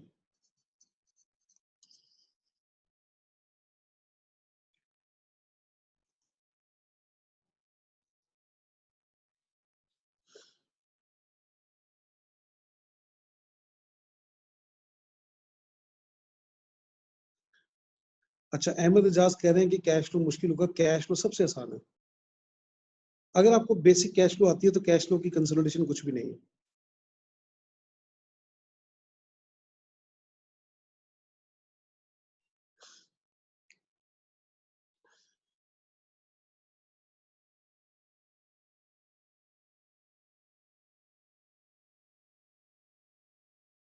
मतलब लेस इंपॉर्टेंट का मतलब ये नहीं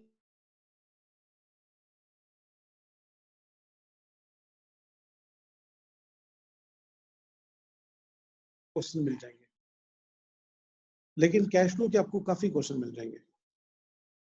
ठीक है, तो हम कैश फ्लो से स्टार्ट करेंगे और फिर फॉरेन कंसोलिडेशन पढ़ लेंगे। फॉरेन सब्सिडरी का मतलब है कि हमारी सब पेरेंट पाकिस्तान में है, सब्सिडरी दुबई में है, तो हमारी करेंसी रुपीज में है, उसकी करेंसी दिरहम में है, दिनार में है, रियाल में है, पाउंड में है, डॉलर में है, रिंगेट में है। तो अब उसको कंसोलिडेट कैसे करेंगे? रुपीस के अंदर दिरहम तो ऐड नहीं कर सकते, तो कंसोलिडेशन करना ये काफी टेक्निकल काम होता है। फॉरेन सब्सिडरी टेक्निकल काफी है, लेकिन ये एग्जाम के लिए इतना इंपॉर्टेंट एरिया नहीं है। लेकिन हम क्वेश्चन फिर भी करेंगे, इसके दो एक क्वेश्चन लाजमी कर लेंगे ताकि हमारी कंसेप्ट क्लियर हो जाए इसके हवाले से। तो यहाँ पे फिर हमारी कंसोलिडेशन कंप्लीट हो जाएगी।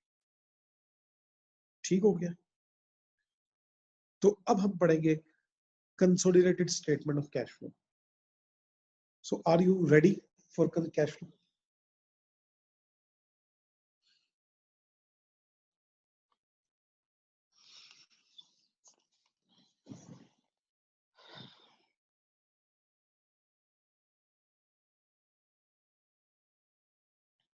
किसी ने ना तूबा से भी बढ़ के बात कर दी। तूबा ने तो कहा था ना कि आपने इंटेंजिबल की एडजस्टमेंट वाला कोई क्वेश्चन नहीं किया। खिदर खान कहते हैं हमने तो प्रॉफिट लॉस की कंसोलिडेशन की ही नहीं है। कोई खिदर को बताए कि हमने प्रॉफिट लॉस की कंसोलिडेशन पढ़ी थी कि नहीं पढ़ी थी।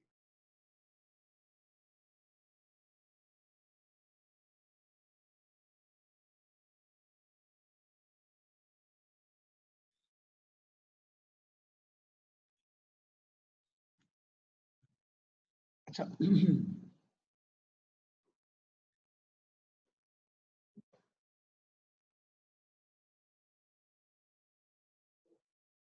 स्टेप एक्विजिशन वाला हाफिज नुमान, मेरे पास इस वक्त क्वेश्चन यहाँ पे अवेलेबल नहीं है, तो वो ढूंढने में टाइम वेस्ट होगा, तो कर लेंगे हम वो भी।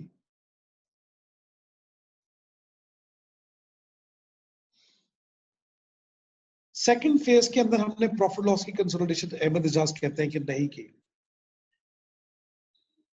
बात आपकी ठीक है, वैसे इत्तेफाकन वो क्वेश्चन नहीं आया। आपको ना व्हाट्सएप के अंदर मैंने 4 क्वेश्चन शेयर किए थे, उनके नाम हैं ग्रेंज, लेट मी सी, मुझे ना देखने दे, नाम मुझे भूल गए। उनके नाम थे ग्रेंज,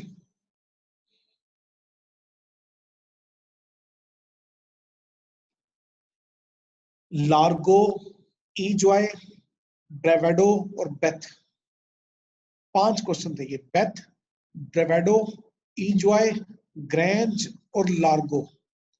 इनको ये मैंने क्वेश्चन सोल्यूशन के साथ शेयर किए थे। इनमें से कुछ प्रॉफिट लॉस के और कुछ बैलेंस शीट के। अब आपको बताऊं, आपका डर सिर्फ उतारना है कि प्रॉफिट लॉस की कम्प्लेक्स कंसोलिडेशन कैसे होती है। जिस तरह पेरेंट की 2 या 3 सब्सिडरीज हो, उनके सारे एसेट्स और लायबिलिटीज कंसोलिडेट होते हैं, ये सारे इनकम और एक्सपेंसेस भी कंसोलिडेट हो जाएंगे। सारे इनकम और एक्सपेंसेस सारी सब्सिडरीज के, पेरेंट और उसकी 2 सब्सिडरीज या 3 हो, सारा कुछ कंसोलिडेट हो जाएगा। तो कोई नई चीज नहीं है। सिवाय अब ये देखना है कि डिस्पोजल के हमने जितने भी गेन्स कैलकुलेट किए वो हमने कहाँ लिखे थे, रिटेन अर्निंग में। अब प्रॉफिट लॉस की कंसोलिडेशन कर रहे होंगे और डिस्पोजल आ जाए तो डिस्पोजल का गेन कैलकुलेट करेंगे, वो गेन कहाँ लिखेंगे, वो गेन कहाँ लिखेंगे, प्रॉफिट एंड लॉस में। और प्रॉफिट लॉस में किस जगह पे, हाफिज नुमान अदर इनकम में, बिल्कुल सही है मेरे जास, अदर इनकम में लिखेंगे। हाफिज नुमान ये ग्लव वाला क्वेश्चन नहीं है, ग्लव वाले क्वेश्चन तो ये पहले मैंने दिया था। ये जो मैंने 5 क्वेश्चन बोले हैं ना, इन क्वेश्चन को आप अगर आप इस वीकेंड पे बैठ के कर ले तो बहुत अच्छा हो जाएगा। ब्रावेडो, बेथ, लार्गो, ईजॉय और ग्रेंच के नाम से ये क्वेश्चन है। इसके अलावा आज जो क्वेश्चन दिया वो लेटरल के नाम से है, और एक क्वेश्चन अभी मैं आपके साथ आज या कल शेयर करूंगा वो स्टेप एक्विजिशन का है।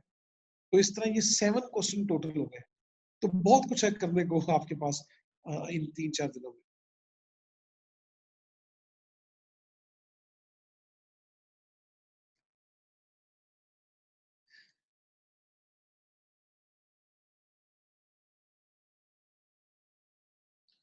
जरबीना सिलेबस हो गया 70% और 80% रह गया है बस। 70% हो गया, 80% रह गया। अच्छा, कैश फ्लो की कंसोलिडेशन, कंसोलिडेटेड कैश फ्लो पढ़ने से पहले मेरा आप सबसे क्वेश्चन है,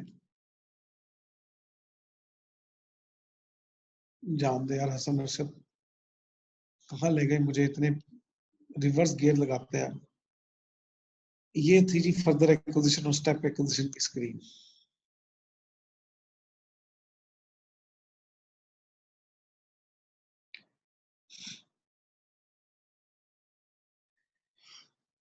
ले जी, कैश फ्लो स्टार्ट करने से पहले मेरा आप सबसे क्वेश्चन है, क्या आपको सिंपल कैश फ्लो आती है, एक कंपनी की कैश फ्लो बनानी आती है? ये मुझे सब ये पता है कि आप सबने पढ़ी हुई है। मैं ये नहीं पूछा कि पढ़ी हुई है कि नहीं पढ़ी हुई, मैं ये पूछ रहा हूँ आती है। ये दोनों बातों पे फर्क है। मतलब मेजोरिटी ने पढ़ी हुई है, बल्कि सबने पढ़ी हुई है, लेकिन आती भी है, याद है आपको?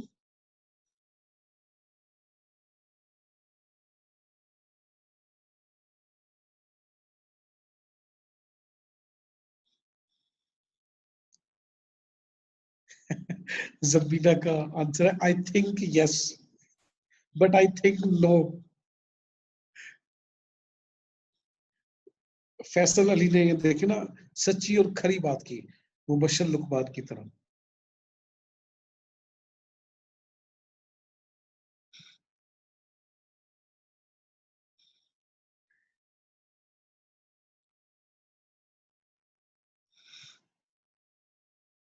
हाफिज नुमान 5-10 मिनट में तो शीशा देख के बाल नहीं संवारे जा सकते, और आप कहते हैं 5-10 मिनट में कंसोलिडेशन रिवाइज हो जाएगी। अरे वाह।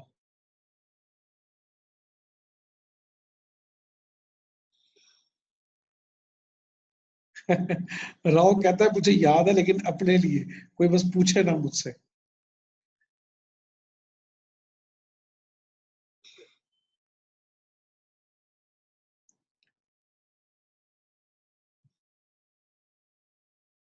ले जी, अब see at the footstep of your teacher, let me discuss basic cash flow format with you first. सबसे पहले मैं आपके साथ एक सिंपल कंपनी का कैश फ्लो का फॉर्मेट आपके साथ डिस्कस करूंगा। कोई चीज आपको न्यू लगे तो मुझसे पूछ लीजिएगा, डिस्कस कर लीजिएगा, अदरवाइज खाली रिवीजन हो जाएगी आपकी। लेकिन ये रिवीजन करना बड़ी जरूरी है before we start consolidated cash flow statement. सबसे पहले लिखा जाता है कंपनी का नाम, कंपनी नेम, ये प्रॉपर कैप्शन दिया जाता है, स्टेटमेंट ऑफ कैश फ्लो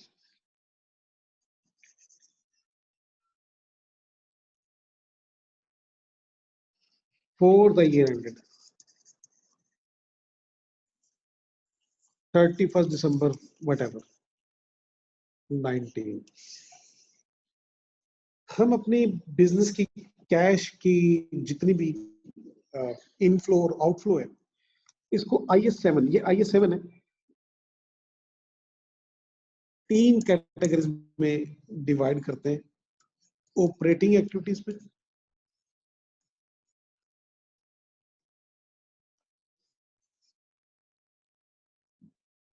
इसके नीचे कोई 10 एक लाइनें छोड़ के इन्वेस्टिंग एक्टिविटीज, और फिर तकरीबन 5-6 लाइनें छोड़ के इन्वेस्टिंग एक्टिविटीज इतनी कोई लेंथी नहीं होती है, ऑपरेटिंग ज्यादा लेंथी होती है। फिर हम बनाएंगे फाइनेंसिंग एक्टिविटीज। फाइनेंसिंग एक्टिविटीज सबसे छोटी होती हैं, इसके नीचे 3-4 लाइनें छोड़ देना काफी है। फिर हम ऐड कर देते हैं इसमें opening cash and cash equivalent,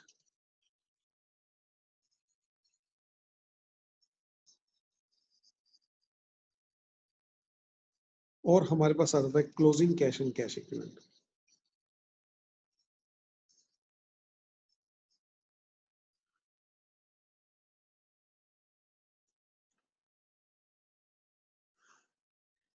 First of all, we need to learn कि what is cash and what is cash equivalent. Cash किसे कहते हैं और कैश इक्विवेलेंट किसे कहते हैं? कोई बताएगा कैश किसे कहते हैं और कैश इक्विवेलेंट किसे कहते हैं? IS7 की डेफिनेशन पूछ रहा हूँ। वैसे तो आपको पता है कैश किसे कहते हैं? कैश कहते हैं रोकड़ा को, रोकड़ा, पैसा। लेकिन IS7 की डेफिनेशन पूछ रहा हूँ। IS7 के मुताबिक कैश किसे कहते हैं?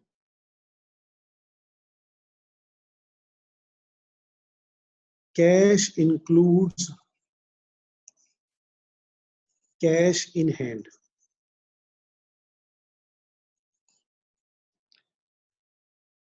नहीं यार, ये कोई लफ्ज नहीं है जो आप बोल रहे हैं। Cash include cash in hand, bank balance को भी कैश कहेंगे। IS7 के मुताबिक बैंक बैलेंस को भी कैश कहेंगे, और मजे की बात है ओवरड्राफ्ट को भी कैश कहेंगे, यानी कि नेगेटिव बैलेंस, ओवरड्राफ्ट। इसके अलावा फॉरेन करेंसी अगर मेरे पास पड़ी हुई है ना, यानी कि डॉलर, पाउंड, दिरहम, दिनार, रियाल, ये सारा कैश है। अब कैश इक्विवेलेंट के ऊपर आते हैं। कैश इक्विवेलेंट किसे कहते हैं? वैसे तो कैश इक्विवेलेंट की एक डेफिनेशन है, readily convertible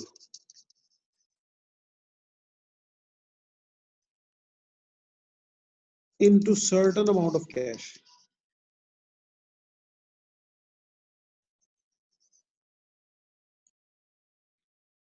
readily convertible into certain का मतलब है कि आपको पता है कि इसको देके कितने पैसे मिलेंगे, और readily का मतलब है कि within 3 month मैच्योरिटी। जिसकी मैच्योरिटी 3 महीने या उससे कम होगी उसको कहेंगे ये readily convertible है, certain amount of cash।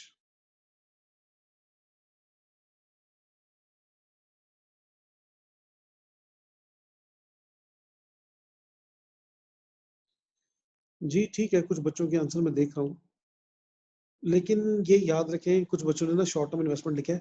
Her short term investment cash equivalent नहीं होती। अगर मैं इन्वेस्टमेंट करूं 1 साल के लिए, 9 महीने के लिए, 10 महीने के लिए, तो वो शॉर्ट टर्म इन्वेस्टमेंट तो है, लेकिन वो कैश इक्विवेलेंट नहीं है। ठीक है, तो कैश इक्विवेलेंट हर इन्वेस्टमेंट कैश इक्विवेलेंट नहीं होती, हर short term investment cash equivalent नहीं होती। अच्छा, इसके अंदर क्या क्या शामिल होता है कैश इक्विवेलेंट के अंदर? ट्रेजरी बिल्स, जिसको इन शॉर्ट टी बिल्स कहते हैं, certificate of deposits, certificate of deposits जिसको CDs कहते हैं, promissory note, pro note, bill of exchange,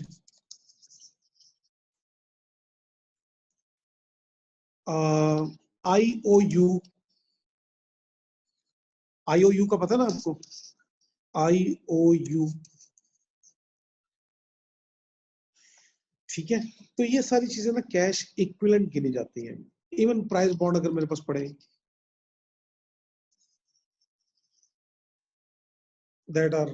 that is readily convertible in certain amount of cash। ठीक है, अब ये समझ आ गया कैश किसे कहते हैं, कैश इक्विवेलेंट किसे कहते हैं। लेकिन अब ये बताएं कि हम ये पढ़ क्यों रहे हैं, कैश एंड कैश इक्विवेलेंट का कंसेप्ट क्या है IS 7 के मुताबिक, क्या चाहता है वो कैश इक्विवेलेंट से। चलो इस क्वेश्चन का आंसर मुझे मिल जाएगा अगर आप मेरे एक छोटे से क्वेश्चन का आंसर देंगे।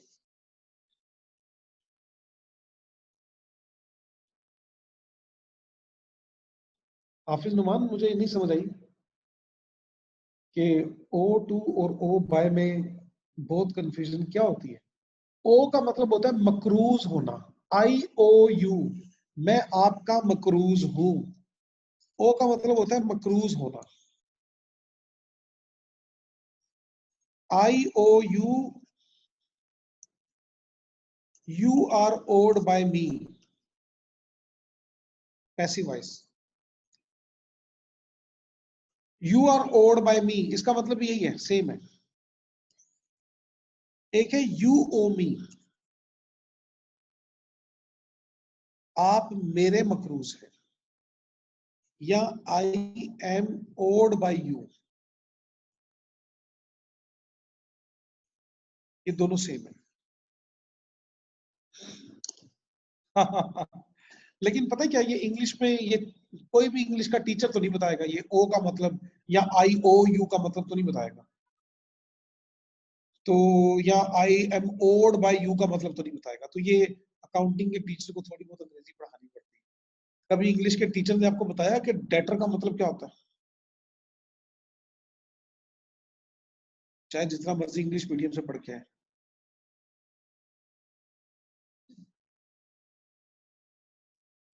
ठीक है हाफिज नुमान, मेरा ख्याल अब कंफ्यूजन आपकी खत्म हो गई होगी। अच्छा, मेरे क्वेश्चन का जवाब दे दे, मैं समझ जाऊंगा कि आपको कैश इक्विवेलेंट के कंसेप्ट का पता है। मैं 1 लाख रुपए की ट्रेजरी बिल्स के अंदर, अच्छा किसी बच्चे ने पूछा था टी बिल्स क्या होते हैं। ट्रेजरी बिल्स होते हैं, गवर्नमेंट इशू करती है पब्लिक से पैसा इकट्ठा करने के लिए, लोन लेने के लिए, इसके ऊपर कुछ ना कुछ इंटरेस्ट पे करती है, स्टेट बैंक के थ्रू ये इशू होते हैं। अच्छा, मेरा एक क्वेश्चन है, मैं 1 लाख रुपए की ट्रेजरी बिल्स के अंदर इन्वेस्टमेंट करता हूं, मेरे एक एक लफ्ज को गौर से सुने, मैं 1 लाख रुपए की ट्रेजरी बिल्स के अंदर इन्वेस्टमेंट करता हूँ, इन्वेस्टमेंट करता हूँ ट्रेजरी बिल्स के अंदर 1 लाख रुपए की। बताइए ये कौन सी एक्टिविटी है, ऑपरेटिंग, इन्वेस्टिंग के फाइनेंसिंग, ये कौन सी एक्टिविटी है, ऑपरेटिंग, इन्वेस्टिंग के फाइनेंसिंग। 1 लाख रुपए की ट्रेजरी बिल्स के अंदर इन्वेस्टमेंट करता हूँ, ऑपरेटिंग एक्टिविटी है, इन्वेस्टिंग के फाइनेंसिंग। इन्वेस्टिंग, राव ने कहा इन्वेस्टिंग, बाकी लोग क्या कहते हैं।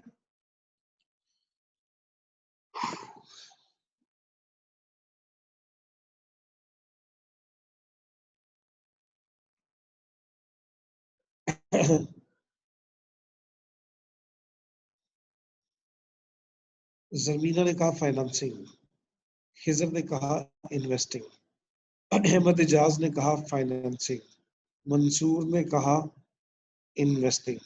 सिर्फ खिजर और इब्राहिम के कंसेप्ट ठीक है, ये भाई कोई भी एक्टिविटी नहीं है। यही तो कैश इक्विवेलेंट का कंसेप्ट है। कैश इक्विवेलेंट का मतलब क्या है कि they are equal to cash.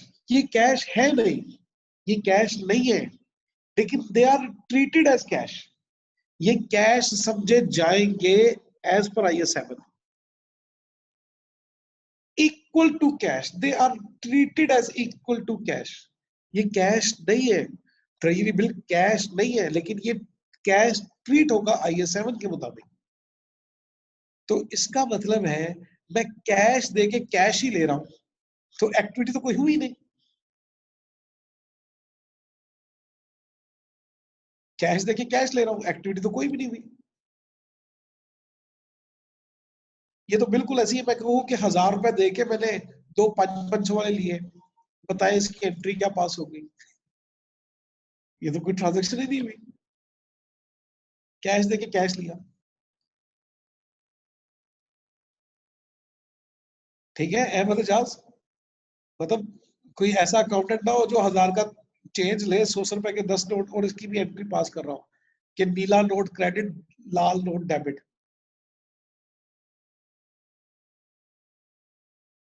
ठीक है, 502 दफा डेबिट और 1000 रुपए credit.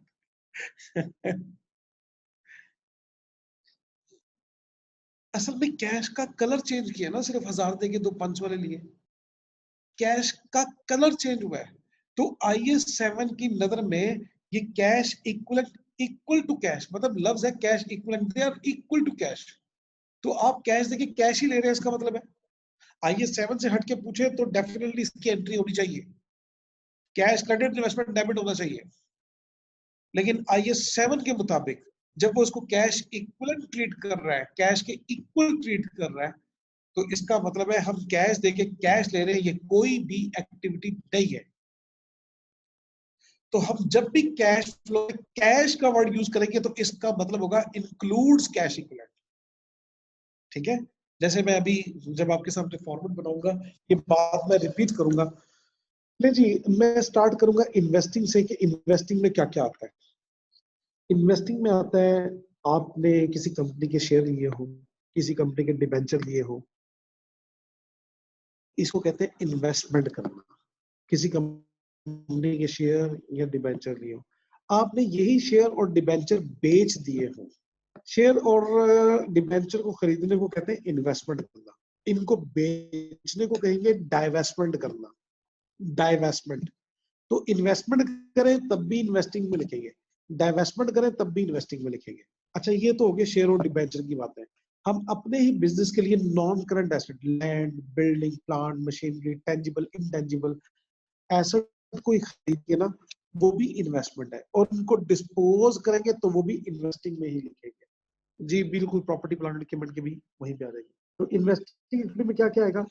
Cash paid for purchase of property plant and equipment. Negative figure, negative figure क्यों? क्योंकि कैश पे कर रहे हैं। अब मैं दोबारा आपको कैश इक्विवेलेंट का मतलब बता दूं, हो सकता है हमने कैश ना दिया हो, हमने बिल्डिंग खरीदने के लिए या मशीन खरीदने के लिए हो सकता है ट्रेजरी बिल दिए हो सकता है हमने IOU दिया हो। तो कैश इक्विवेलेंट का कंसेप्ट क्या है?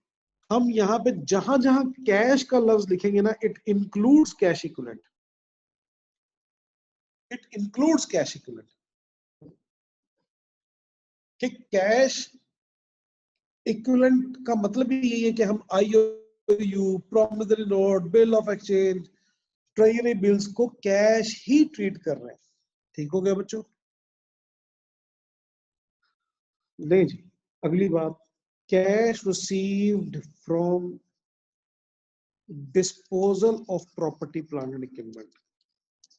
तो कैश आएगा, पॉजिटिव फिगर, पॉजिटिव फिगर।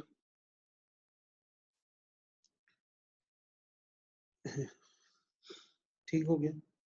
इसी तरह आगे चलते हैं।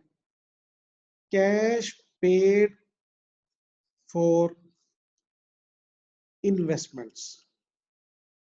इन्वेस्टमेंट किस में? लाइक शेयर्स के अंदर, डिबेंचर्स के अंदर, तो कैश जाएगा। डाइवेस्टमेंट करेंगे तो कैश आएगा। Cash received from divestment in shares और डिबेंचर व्हाटएवर, तो कैश आएगा। इन्वेस्टिंग में ये चीजें आती हैं। हाँ, एक दो चीजें और, लोन किसी को देना, ये भी इन्वेस्टिंग एक्टिविटी है, क्योंकि लोन के ऊपर इंटेंशन हो सकती है हम इंटरेस्ट कमाएं। वैसे तो इंटरेस्ट कमाएं या ना कमाएं, लोन के देने को इन्वेस्टिंग कहेंगे हम। लोन देने को अंग्रेजी में क्या लिखे हम, जरा मैं जानना चाहता हूँ कि आपकी इंग्लिश कितनी एक बेहतर है, मतलब एक्सप्रेशन कितना बेहतर है। लोन देने को क्या कहते हैं इंग्लिश में, क्या कहेंगे, मतलब कोई प्रॉपर वर्डिंग बोले। लोन देना,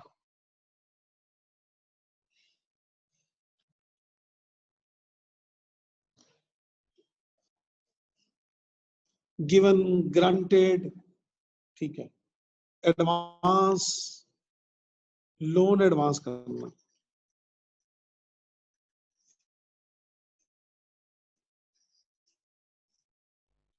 चले, अगर एस्टिमेट कर दिया था आपने, बिल्कुल सही वर्ड यूज किया,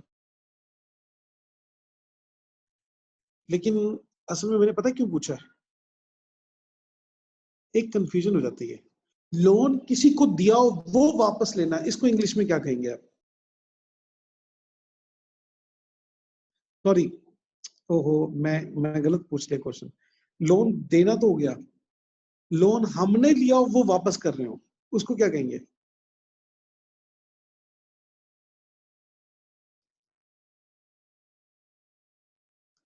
हाँ, लोन पेड नहीं, रीपेड। हाँ, अहमद एजाज का वर्ड ठीक है। चले ले जी, अब आते हैं, लोन एडवांस किया तो कैश जाएगा, लोन यही जो एडवांस किया था ये वापस लिया, लोन वापस लेने को क्या कहूं मैं? लोन वापस लेने को क्या कहूं, जरा इसके लिए कोई वर्ड प्रॉपर बताएं। वापस लिया लोन, जो दिया हुआ था वो वापस लिया, इसके लिए कोई वर्ड बताएं। लोन दिया हुआ था वो वापस लिया, नहीं, तजीन यही तो गलती हो गई, लोन रिसीव नहीं कहना, हाफिज नुमान गलत हो गया। लोन रिसीव से पता क्या चलेगा, ऐसा फील होगा कि हमने किसी से लोन लिया है, नहीं, लोन लिया नहीं है, लोन जो दिया हुआ था वो वापस लिया है। इब्राहिम ने कुछ वर्ड बेहतर यूज किया, कलेक्शन। मेच्योर का वर्ड भी क्लियर नहीं है, मेच्योर से क्लियर नहीं होगा, कलेक्शन या रिकवर्ड।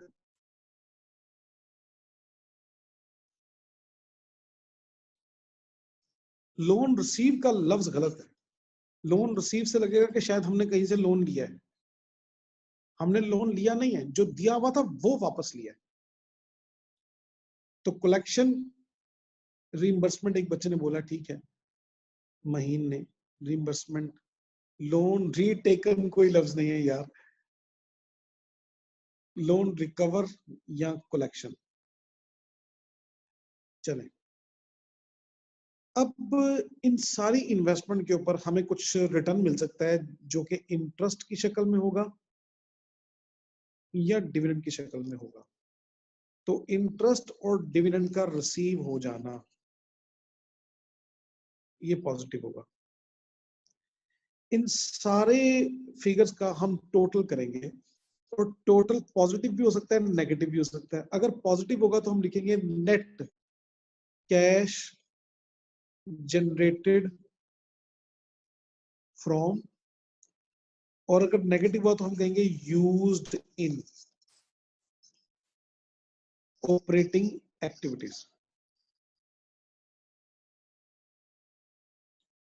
और इसको बाहर वाले कॉलम में, आउटर कॉलम में फिगर को थोड़ा आउट करके हम लिखेंगे net cash generated from operating activities. अगर नेगेटिव है तो net cash operated, sorry, net cash generated from नहीं लिखेंगे, अब net cash used in operating activities लिखेंगे।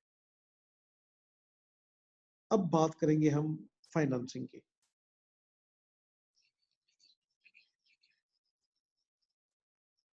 थोड़ी स्पेस मैंने कहा छोड़ दूं मैं।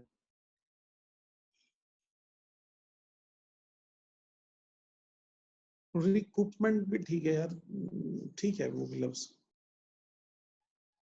फाइनेंसिंग एक्टिविटीज में क्या क्या आएगा? हमने बिजनेस पैसा कहां से इकट्ठा किया? Cash proceeds from issue of, हम या शेयर इशू करेंगे या डिबेंचर इशू करेंगे, कैश आएगा, पॉजिटिव फिगर।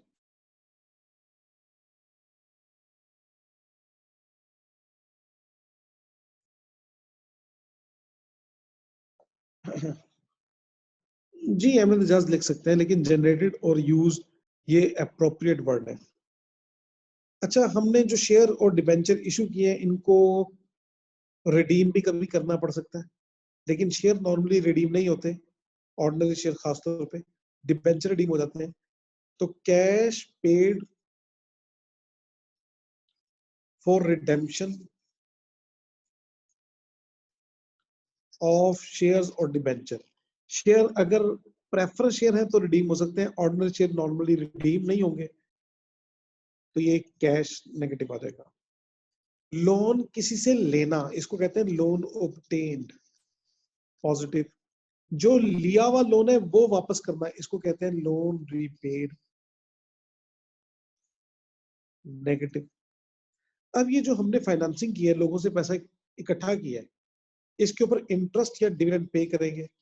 इंटरेस्ट और डिविडेंड का पे करना भी फाइनेंसिंग है, और इन तमाम का टोटल करके आउटर कॉलम में लिख देना, इसको हम कहेंगे नेट कैश जनरेटेड फ्रॉम या यूज्ड इन फाइनेंसिंग एक्टिविटीज।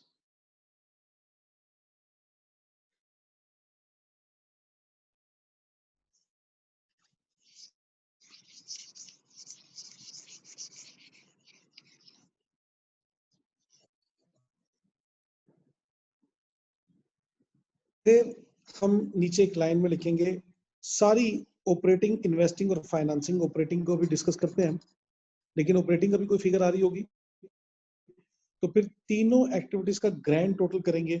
हम इसको लिखेंगे नेट कैश, अगर पॉजिटिव है ग्रैंड फिगर, ग्रैंड टोटल, तो जनरेटेड फ्रॉम या यूज्ड इन ऑल एक्टिविटीज।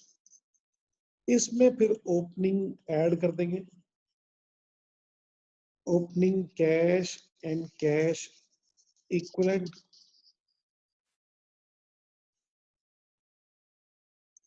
तो हमारे पास आ जाएगा closing cash and cash equivalent. ठीक हो गया। अब आते हैं ऑपरेटिंग पे। अगर आपने किसी ने स्क्रीनशॉट लेना है इन्वेस्टिंग और फाइनेंसिंग का तो ले लें, फिर ऑपरेटिंग की बात करते हैं।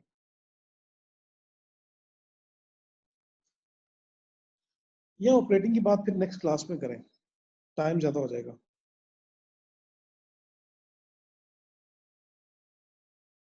नेक्स्ट क्लास में करते हैं ऑपरेटिंग की बातें, मंडे को इंशाल्लाह।